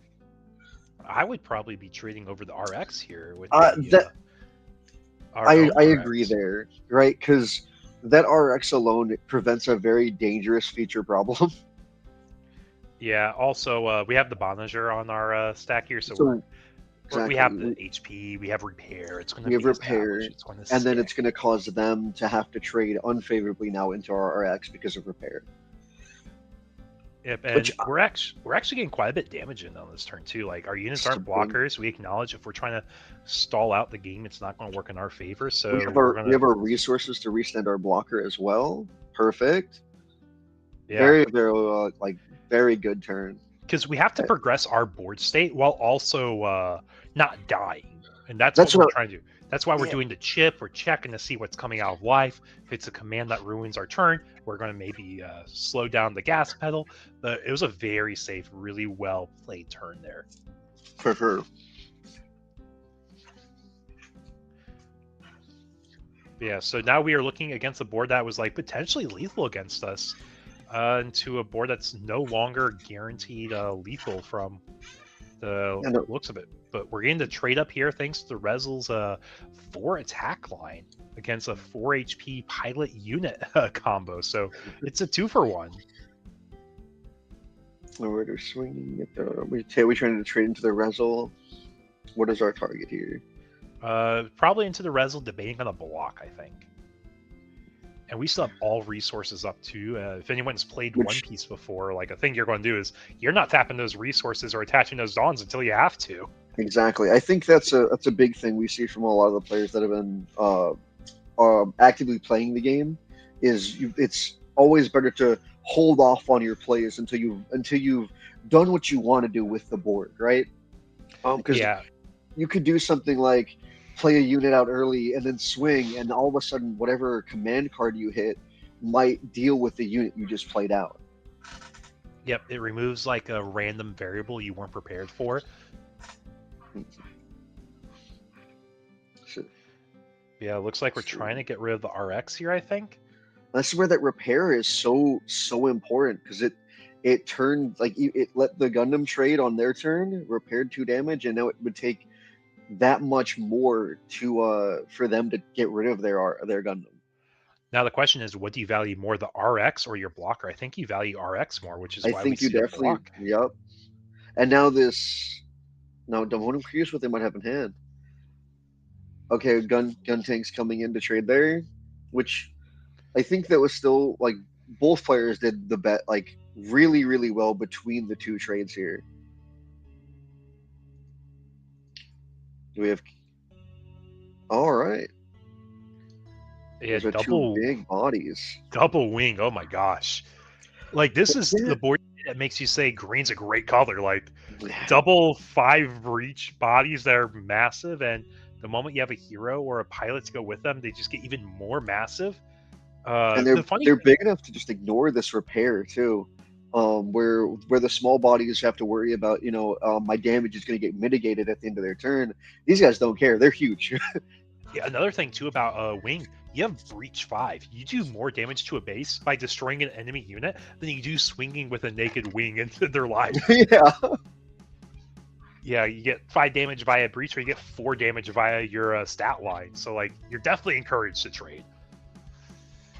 Oh, I see Radar mentioned in chat, on waiting to use your resources, you want to make your opponent making decisions with the least amount of information possible, and that's exactly what they were doing, right? If they present their 2 wings early in the beginning of that turn, that would definitely probably change how they're going to block and how they want to trade their units into the army of grunts. Yeah, but for anyone here in chat, we are in the middle of round 3 of our Gundam webcam locals, or our weekly war tournament, win a resource tournament. For anyone who doesn't know, it's what war is. You're winning a resource. We got Hero Yui resources we give out to first and second place tonight because we hit the player threshold for that. But every single week we've been growing. We've been allowing the use of spoiler cards each week, which has been very exciting. Shapes up a format that was pretty stale for a bit. I know pre-regionals are coming up soon, and that is just a beta demo format. So we do have to rewind a step back if anyone's playing in those events. But anyone who's not and is excited for the main release of Gundam, because there's not a lot of pre-regionals yet, hopefully this is something we get that's a good resource for those going to Gen Con and playing in those events. Yeah. And also for these events, as we're going, there are proxies, of course, even if it's so we're allowing the revealed cards, of course, but we're allowing proxies entirely. So you can proxy your demo deck cards, you can proxy your beta set cards, regardless of where they're from. If it's something that's been revealed or something we know about, you're able to bring that here and play with it, which makes these tournaments very, very accessible. So if everyone can feel free to hop in, and you don't need to make it a perfect proxy. As long as we understand what the card is, what its stat line is, how much it costs, the card is good to go. Like we showcased earlier, some beautiful proxies where they were all hand drawn, and as long as you're able to see what they are, and you have the key details. The key details, yeah. Key details, yeah. Yeah, we had someone using Japan cards too, because those are a lot cheaper than the English cards. That is true. And it's like, it actually might be more cost efficient to get Japanese cards than to print proxies for some people, which is kind of funny too, if you think about that. It's really funny. But we have the Amuro Ray going with the Wing Gundam here. So we tap a 5 HP or less unit. We tap the token. Doesn't really matter that much. Also, bringing it up again, it is a really cool thing that you can also attach your pilots to your tokens. Yeah, a lot more interaction with them. And it looks like we are out of cards in hand. We put everything on the board. We said, you know what? We got Wing. We traded over something. And we think this is our best board state here. Yeah, just doing the little flash hands of I'm out of cards in hand. Our other opponent doesn't have that many more. He has 3 cards. My guess is they're probably pilots for the most part, or they're bases you're trying to stagger out.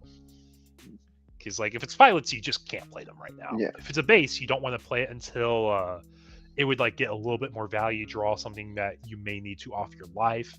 But we're level 9. We have a lot of resources here. So Now we have to assess the board state. Are we winning the game by racing for game, or are we winning the game by trading? trading. And I think the first thing you always have to do, regardless, is you have to get rid of that wing.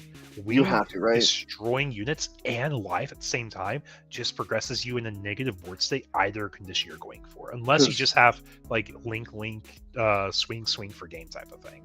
Exactly, because right, if you just swing into your opponent's life, all you're allowing them to do is trade favorably into your unit, and you take damage regardless. So you're losing out both ways from that, right? Yeah, so we're seeing the swing, it's going into the wing. Yeah, we also have to acknowledge, like, if we swing into our opponent's life and give them a pilot, we could lose the game off them top decking a link pair. That's right. And we're counting our resources. So there has to be something we're able to play here.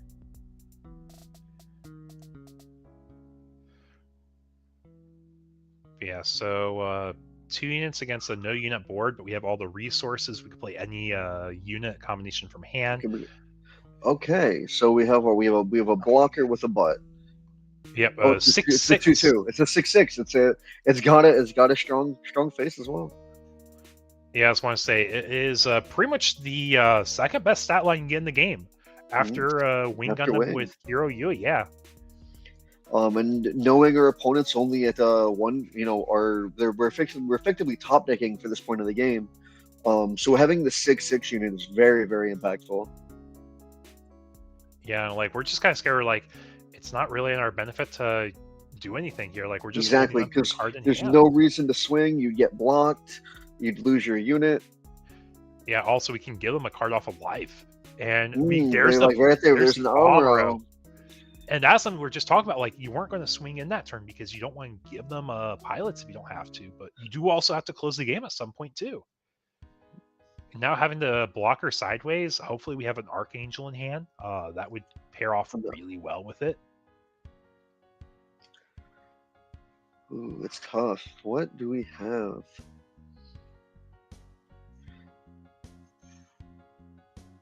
Okay, hitting the armor is very, very scary because, like, the RX's effect to buff all of your units will now make this 6/6 because it gives what is it, +2 to your units?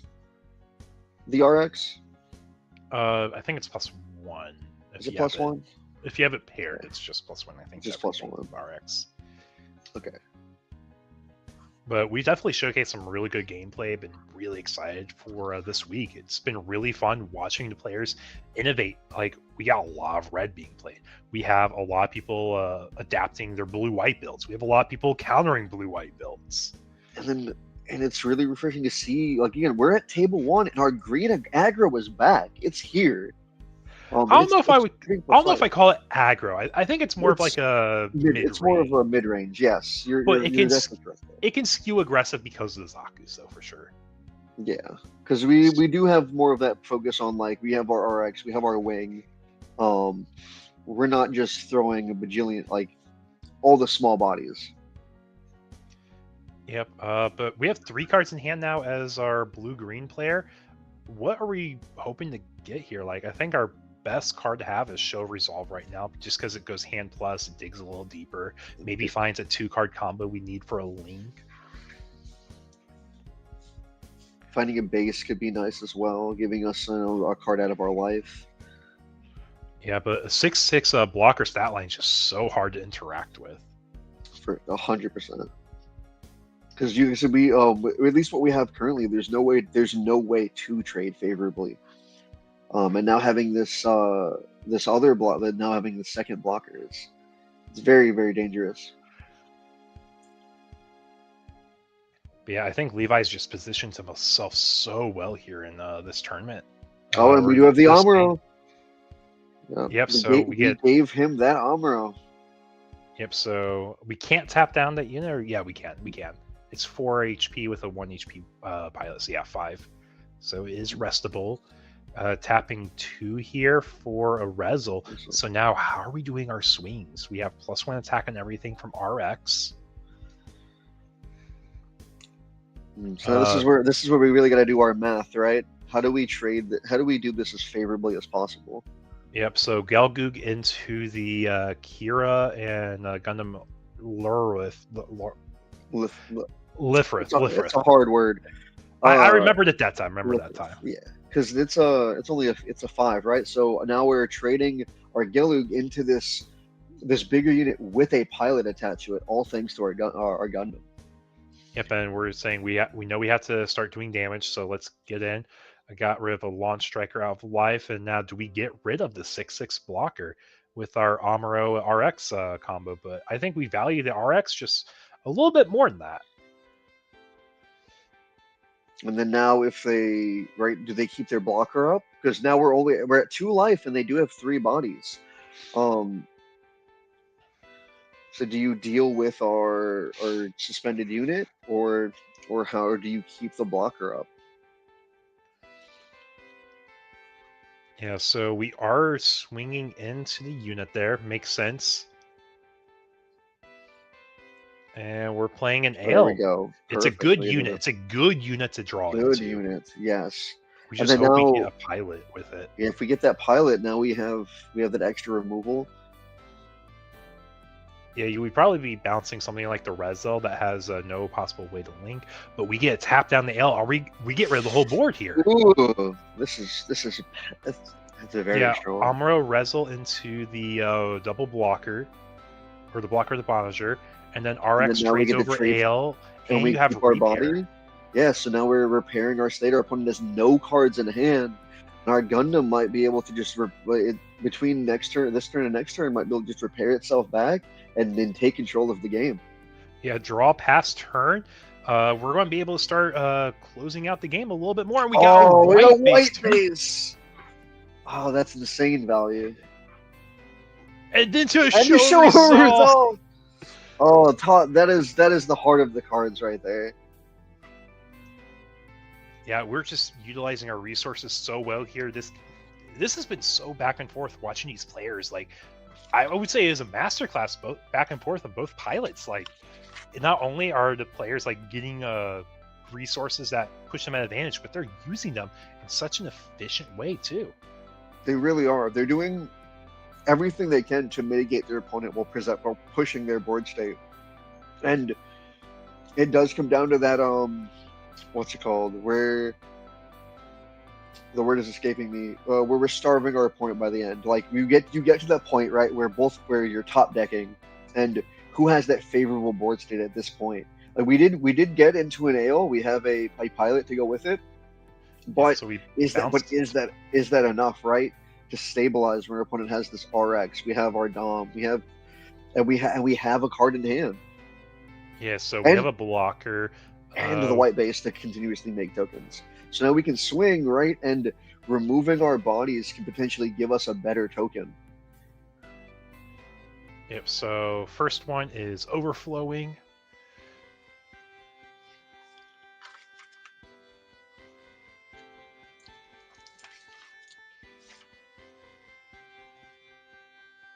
That's good.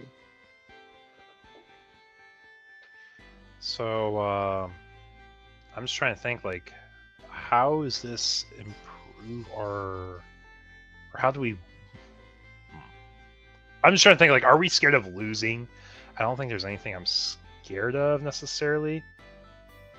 Yeah, like we're just in a commanding position. If our opponent somehow gets a 1-card top deck that's like Show of Resolve into some 2-card link combo of like RX with the blocker train is helpful.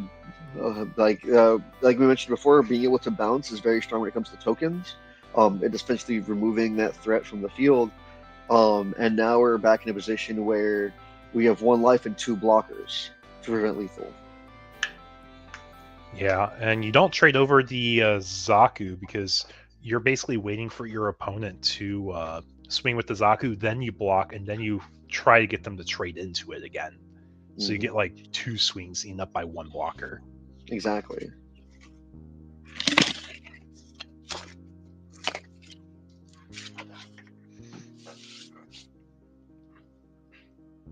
Oh yeah, and RX buffing. This is a big boy Zaku. It's what, 4 power? Yeah, it is 4. It is 4. That's... So we actually don't even get a block with the perfect strike without dying. Archangel Oh, last. Archangel. Okay. But we still have these 2 RXs on board.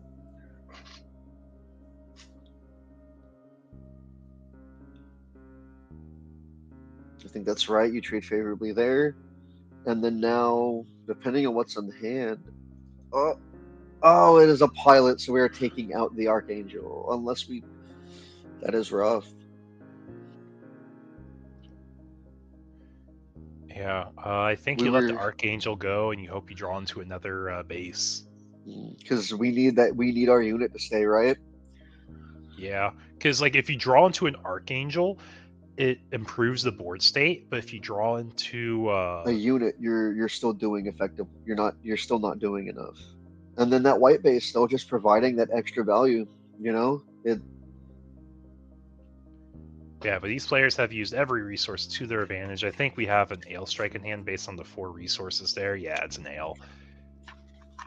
And then is it worth trading? No, that's just game. You cannot stop this. Yep, and that is where our players conceded, said, yeah, there's nothing else I can do. I am tapped out, and we've gone through most of the deck there too. But very good showcasing of blue-white versus blue-green there. Blue-green taking it at the end though. And that's where we mentioned that mid-range style of blue-green is kind of taking the advantage a little bit over our blue control. Yeah, players both playing really well though too. Just like don't discount that at all for anyone watching. It's like, man, this is just like such an awful matchup. No, the players are playing super well. It's just like card quality is a little bit better towards the end of the game for blue green. Yeah, and they were both making like really good choices where, because they were both such good pilots, right? At any point, if one of them did kind of, if either of them fumbled during either of those turns, it could have swung the game wildly. But because they were using these resources so effectively, it really drawed out that game to that kind of now we're top decking situation, which speaks to how well both players did play and stave off their opponent from winning. Yeah, but we got about 3 minutes left in the round, so I think it's a really good time to do a quick round of sellouts. For anyone who doesn't know, this is our weekly Gundam War tournament. War, win a resource.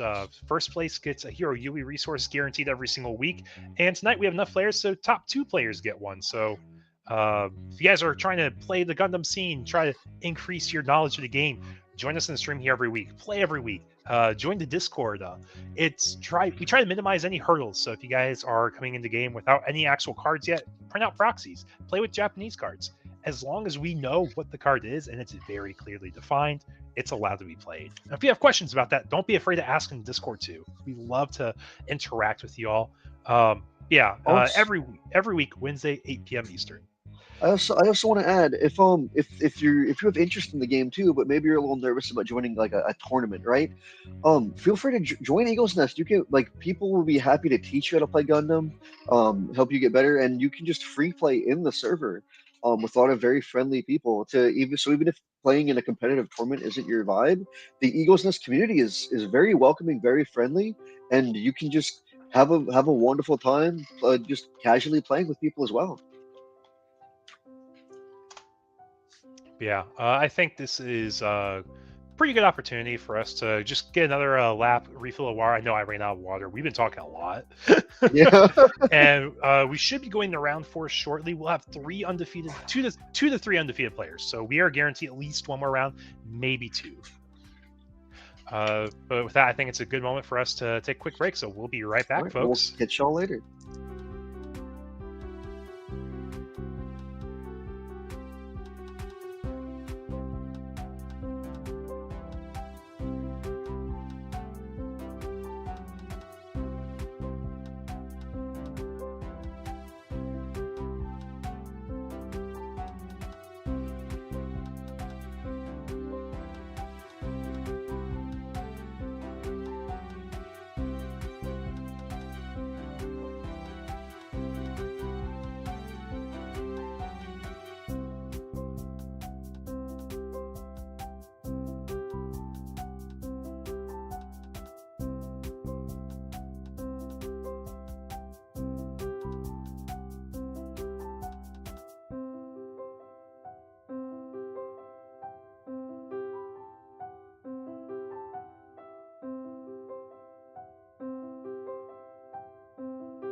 Welcome back, guys. We are in our final round of our webcam locals for tonight. We had five undefeated players last round. Table 1 got 1 undefeated. Table 2 got 1 undefeated. Then our Table 3, our undefeated player did lose to the down pair. So this will be our final round because we play until there's one clear undefeated, which is going to be defined by this match here. And like it's really exciting. So this is we've seen our blue green player in previous rounds, and like you mentioned, blue white control has kind of been like the menace or like the big guy this for currently in the format, and our blue green mid range is kind of coming out to combat that, which is really showing in how, like we talked about, the meta is shifting and changing constantly so far, which is really exciting. I'm curious to see, will it go all the way, or will blue white, keep its place as top dog? Yeah, and let me take a look here. There was something on the blue green player side. I don't think we've seen a whole lot yet, so I won't spoil it if it comes up. But on our blue white player side, we are making use of some of the spoiler cards as well too. So both sides showcasing something a little bit more unique about each build. So that's really exciting to see. Like, a lot of the new cards are being implemented, especially the strong ones. Like, people are not going to wait on using the strong cards, obviously, right? Like the striker pack, right? Mm-hmm. Yep, exactly. I still can't believe it. Like, I love the versatility of that card. Yeah, not to mention it actually has like a really good burst effect too. Yeah. But it looks like our players are getting things underway. We resolved mulligans, and now we're setting up our shields. We got our EX resource. That's what I was mentioning. We see our EX resource. We see he gets to go second. Yep, and game is underway. Draw for start of return. Good luck to our finalists for tonight's webcam locals. Really exciting to see. Just so much developed tonight. Lots of players first times out here, and I'm super excited to have that. I hope to see more every single week. So if you guys are interested, every single week we run these webcam locals same time. So if you want to be one of these players potentially showcasing in the finals, you got a shot.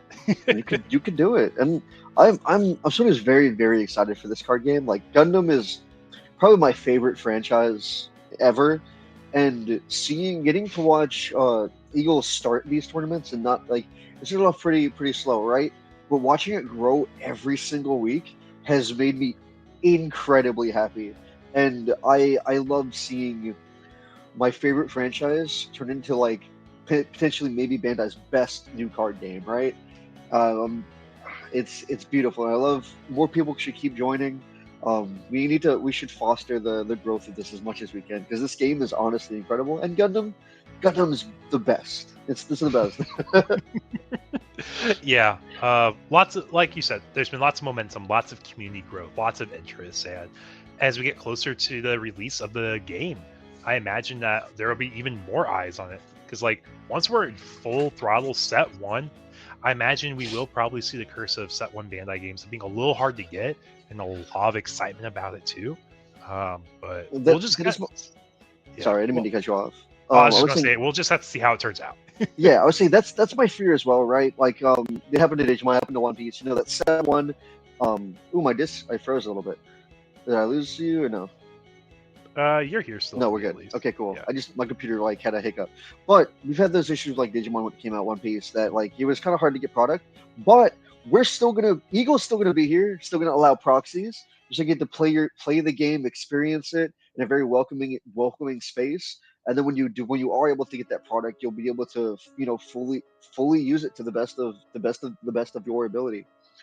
And I'm very excited to see how open the format's going to be once we get that first booster box, those first set of starter decks. We're getting so many cards at the same time, and it's just information overload almost. Yeah, it really is. And because there's no deck, there's no like net decking, right? So we're collectively working together to figure out the format. And just like the beta set, we're probably going to see it mature as the format goes on. We could see like different iterations of that first format, all the way up until set 2. And then even in set 2, we can still be figuring stuff out from our first format or from our first set. Yep. So we do see RX come down. Do we have Amuro? We don't have Amuro, but we do have an OA. The overflowing. Okay. Yeah. So we're going to dig a little deeper. If we get into that Amuro, would you use it here? Use that EX resource with Amuro to tap down a unit and swing over it? I think it would really depend, right? Like, there's no base. Your base is going to be taken out. Your turn, like your base is already taken out. I mean, and you know you're going to be taking 2 damage potentially. So I think it is worth it. It does depend on the rest of the cards in your hand. Maybe you really need that level. But if you had the Amuro, I feel like you would take it. You would use it there to definitely mitigate how much damage you're taking in the following turn. Yeah. So we're going to see. That's Bonner. That's Bonner, yeah. He is our unicorn pilot. He is, the main character of Gundam Unicorn, which Bonasher and Unicorn, his antagonist is Full Frontal and the Sinanju. Yeah. Also, I want to point out Siege Play coming out here. We're potentially going to see the Gelgu come over the RX, and we left ourselves 1 resource here. We could be saving it for an unforeseen incident. We could be respecting gun tank here, but because the RX is providing the additional attack, we get the beautiful trade there. That is... Yeah, Siege Play, such a powerful card, getting that tap. You wish it wasn't Amuro, though, but it's extra copies of Amuro for how powerful that effect is. But yeah, now we're going empty board into our opponent's 2 units. Sorry, what was that? I was trying to... Which card is that just came out of life? That was the Permit Score 6. Okay, so it is the other aerial. All right. Yes, it is the other aerial. I think it is from the starter deck, right? I believe that is the starter deck aerial, yes. Yep, it is. Also, something interesting to point out, white is the only color that has 2 LRs revealed so far. You have the Ale and you have the Score 6. Or so you have Aerial and Aerial, right? Or Ale and Aerial. Yeah, Ale and Aerial. Well, that was really good there too, right? Because our Granddaddy Gundam's effect is only... Oh, and they realized the damage shouldn't be there, which is perfect. The Gundam's buff is only during your turn, right? And then we're able to trade over this unit, and then Kira is also able to reduce the damage we're taking, trading more favorably as well. Yeah. So I'm curious in your thoughts on this. Do you feel like Gundam's going to be a game that is based off a rotation like they announced for One Piece, or do you think it's going to be an evergreen game like Digimon? So I'm unsure yet. I do hope it is an evergreen game. I'm personally just not the biggest fan of rotation. I like eternal formats a lot, especially since our game is going to have 3 different formats. I would love to see the old things getting more support in the future. However, the game isn't archetype locked, right? So we can fully do it looks like we would be able to do a rotation without killing a deck, because we're still using colors. We're not playing like... Everything isn't based on being a Xeon card, at least currently that we're aware of, right? So that being the case, we could see rotation and it doesn't kill a deck. I think another thing to point out too is, like, we've talked about having 3 different formats: 2v2, 4-person free-for-all commander style, 1v1, but that also opens up the chance of a 1v1 like eternal format that uses everything, and then a 1v1 that's like based off the current rotation block. It's like it could make it a lot more dynamic, a lot more interesting. It makes your cards, you can't use half of them in like one format, but it makes the other format feel a lot more refreshing. Meanwhile, the other one could feel a lot more stale. So it gives you something interesting to look at. Yeah, there's a lot we could do with that, and like, because we could have the standard format, right, getting a rotation, but then we could have something like similar to like a legacy format, or maybe the free for all has its own set of like ban list or rotations, and then we get to see all those develop differently, which could also be very interesting. Because as we know, a card that would be good in 1v1, good in like free for all, might not be good in a 1v1 state.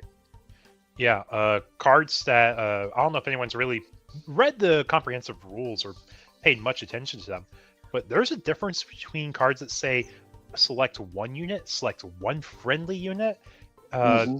because friendly unit includes a teammate in a 2v2 format. Yes. I'm trying to remember if there's any cards offhand that specify friendly unit. But if there's any that say that, like, it would allow you to target your teammates' cards as well for anything that has like a selective effect. Where? And then spoilers. What did Yeah. you say exactly? Like, here's the great example of this, right? Add the Adzam, the like like the mobile armor pseudo card we revealed with it's green. It's a 2/5, and on deploy, if there's 5 or more enemy units, you deal 1 damage to all enemy units specifically. So it doesn't. So in a 2v2, it's not counting your teammates' units that are in play, and it doesn't damage your friendly units in play. But if your opponents are snowballing together, you have a lot more comeback potential with that card. Exactly. Or in Yeah. the free for all, right? That's you have 3 other people that are playing units. It's very quickly you can easily see 5 units on board, 5 enemy units on board in the free for all, opposed to 5 enemy units in a 1v1. Yeah, I am curious for all y'all in chat What you doing? watching the stream right now. What format are you guys most excited to try out? Are you excited for 1v1s, 2v2s, or the free-for-all politics of Commander-esque format? I can tell you, I'm very excited for I love Commander. I love playing politics at a table. I'm very excited for the free for all format. Yeah, for me, I'm definitely excited for 2v2s. I love the idea of co-oping with a friend to play through a game together in sync, because like you're taking the turns together all at once, and that's such a cool concept, especially since you can interact with boards back and forth.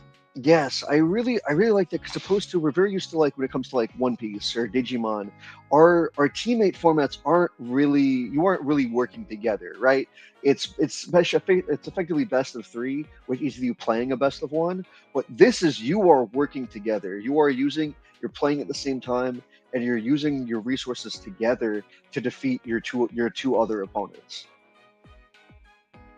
Yeah. Coming back to our game here, we see our blue-white control on the red mat here have a much larger hand, but blue-green mid-range has been punching in so much more damage. Like having breach, having better board control, better board presence has been really like threatening, terrifying in a sense, right? It really has. It feels like there's this onslaught coming at you, right? And you're doing what you can to mitigate it, but while you can control, there's just too much going on to control effectively a lot of the time. Let's see here. So And we have the cards in our hand. We're already in such a dangerous position at 3 life, and there's 2 units on board already. There's our blocker. That's going to help a lot. Yep, I also want to say, like, at what point are you scared of like being low in health? Like recently, I've talked about this before in One Piece. Like your last life, you're going to protect a lot more than your first life, right? Mm-hmm. But it looks like we're playing down white base. We got Ale. How many resources do we have open left? Is that all of them? I think we have an EX resource still, and that's it. Okay. We might just be lacking pilots. And we might be. But yeah, it's turn pass to our opponent. And now this is an awkward spot too, because this is if you can protect the white base, that's a card you really do want to save. Being able to create those tokens and get a little more board advantage from it. But the Gundam, especially with having a pilot on it, that white base is in danger. Yeah. But from the board state, I think blue-green's in a much better spot than the white-blue is right now. Yeah, that's what I mean. Like your white-blue's white wants to kind of set up going forward and is like using this blocker to kind of mitigate what's coming at it, but the green player feels a lot more in control of what's happening currently. Yep, and we're seeing Amuro with the RX. Gosh, we get the link pair. We tap down the Ale. That blocker. And then we have got a the Benager too. We are in full control here. So are you trading or are you going full phase? It looks like we're trading here. I feel like you trade, right? You out control the control player. Oh, we have 1 HP still. Gosh, that Yes. 2/2 stat line's insane here. Like I said, the getting those bigger butts makes a really big difference. Yeah, now do we swing with... I don't think we swing with the RX with Bonisher. Oh wait, was there extra damage there that we missed? There might have been. I'm assuming the players are maintaining that there. Yeah. Because you would not willingly put a unit in trash. Definitely not. Oh, Suletta to hand, though. Okay. That's not a card you want to give your opponent in this board state. I mean, full hand, that is probably one of the first pilots we've seen. Ooh. Definitely. Yeah, the white-blue player is definitely in a pickle.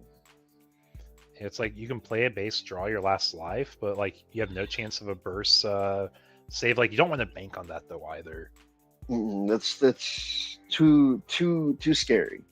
Yeah, that early game siege play just made such a difference. We're playing the permit score 6. Permit score 6. We do have this. We did get that Soletta, right? Yep. Yep. So we have the link. We get a reduce. Okay, let me read this because I haven't read this card in a moment. Okay, so the Gundam Aerial Permit score 6 for anyone who doesn't know. When paired, you choose one enemy unit that's a level 5 or lower, and that unit gets a -3 attack during this turn, not the battle, for the turn. Mm-hmm. So it lets you trade and have basically a lot more comfortable HP stat line. And because we have the Suletta, we're able to attack immediately. That makes a big difference. And then, so here's where the white-blue player, right, is in a very behind position. However, we do have a much thicker hand than our opponent. Our opponent has one card in hand. So if we can manage there's our striker pack. All right, if we're able to stabilize, we can simply essentially out-resource our opponent, right? Despite being in such a behind position. Yeah, but the scary thing is if they have like a show resolve drawn to like a link with Amuro, that could be game also. It could. Which if we see Wing come down, Wing could also put this in our favor. Yes. And we got the Suletta here, so we're going to restand that resource that we just spent. It's a Zaku coming out of life, so nothing too impactful or meaningful there. And now this is the dangerous spot, right? Can we either tap down or bounce this blocker or remove it? Like you said, Wing would be great. Wing would be super impactful here. We have a Rizzo. There we go. Wing with Hero is lethal because you would swing over the blocker token, you breach, and then you go for game with RX, assuming there's like no commands that would save you. Like Witch and the Bride could save you because it can bounce pretty much anything. As we said, so now we're in that phase where we're top decking, and if our control player has the cards that they need, they really can stabilize and take back the advantage. They are still behind, of course, in terms of life, but the hand, because there's such a lack of draw in this game, not if you don't see your things like your resolves, you can get put in that very weird position with Oh, there's a pilot. Char. There's a Char. That's very dangerous. Yeah, if we get a Gelgoog or I think Gelgoog's the only thing that links there, but that was something I wasn't going to tell you. That's something they're playing in the blue-green deck. We have a way to get high maneuver. We have high maneuver, which at one life, that is scary. Yep. So now it comes down to when it goes back to blue-green side, do they draw into Char is my favorite Gundam character. So if we have a surprise Char stealing game, I'll be very excited. Yeah, he said, I saw that Char go to your hand. I had to be ready to protect myself. Yeah. We are swinging with the token. Yeah, because we acknowledge having more blockers doesn't help if our opponent Char links against us. That's right. But if we get double Char linked here, that could just be game though too. Assuming there's like no interaction that saves us like a base in life, I guess. Mhm. But yeah, I think we have to assess our hand here. Like, this is probably our last turn. Either way, we're winning or losing on this turn. There's just too many units on our opponent's side. That's right. I agree. They put up a really strong. The first part of this fight, they had the board mostly in their favor, but just the the card resources, like the difference between these two decks, between white and blue and green, just really put advantage in our control players' hands by the end there, or end here. We still are we looks like we're scooping up here. Yeah, Yep. looks like blue-white control takes it. Yep. Showcasing the permit score 6, though. Something unique that we haven't seen on the stream yet. Yeah, that being able to take out that Granddaddy Gundam made a huge impact. That and early then, siege play with RX, oh my gosh. Yeah, it snowballed the whole game there. It's really cool. And yeah, they both play phenomenally. Like I said, most of that game, our green player was in control, but once our control player was able to stabilize that board, and we went down to top decking, that was it, right? You're at the mercy of the heart of the cards, which we could see some crazy cards, like you said. Had they got that Gelug, right, we could potentially see that sneaky Char for game. And this is the other thing, right? Let's say Char wasn't revealed in life. Let's say they had Char in their hand the whole time. We have no idea that card existed in their deck. Their opponent swings with a unit, and maybe you don't block because you don't want to trade. You're just like, all right, I have a bunch of blockers. I can take that damage, right? And then here comes Char, like just out of nowhere. So that's something you also really have to think about too. Is what information don't I have yet? Like, do I be safe? Like, oh, I don't need to block here, and then get caught off guard, or do you? It's really cool that there's so many things you have to think of when it comes to this game. Yeah, I will say that was super exciting to watch. Really happy we were able to show the games we showed tonight. Like, we had pretty good variety, and it makes me so happy. Like I said, every single week we're here, and this is our 5th week in a row where we have grown and had more players than the week before.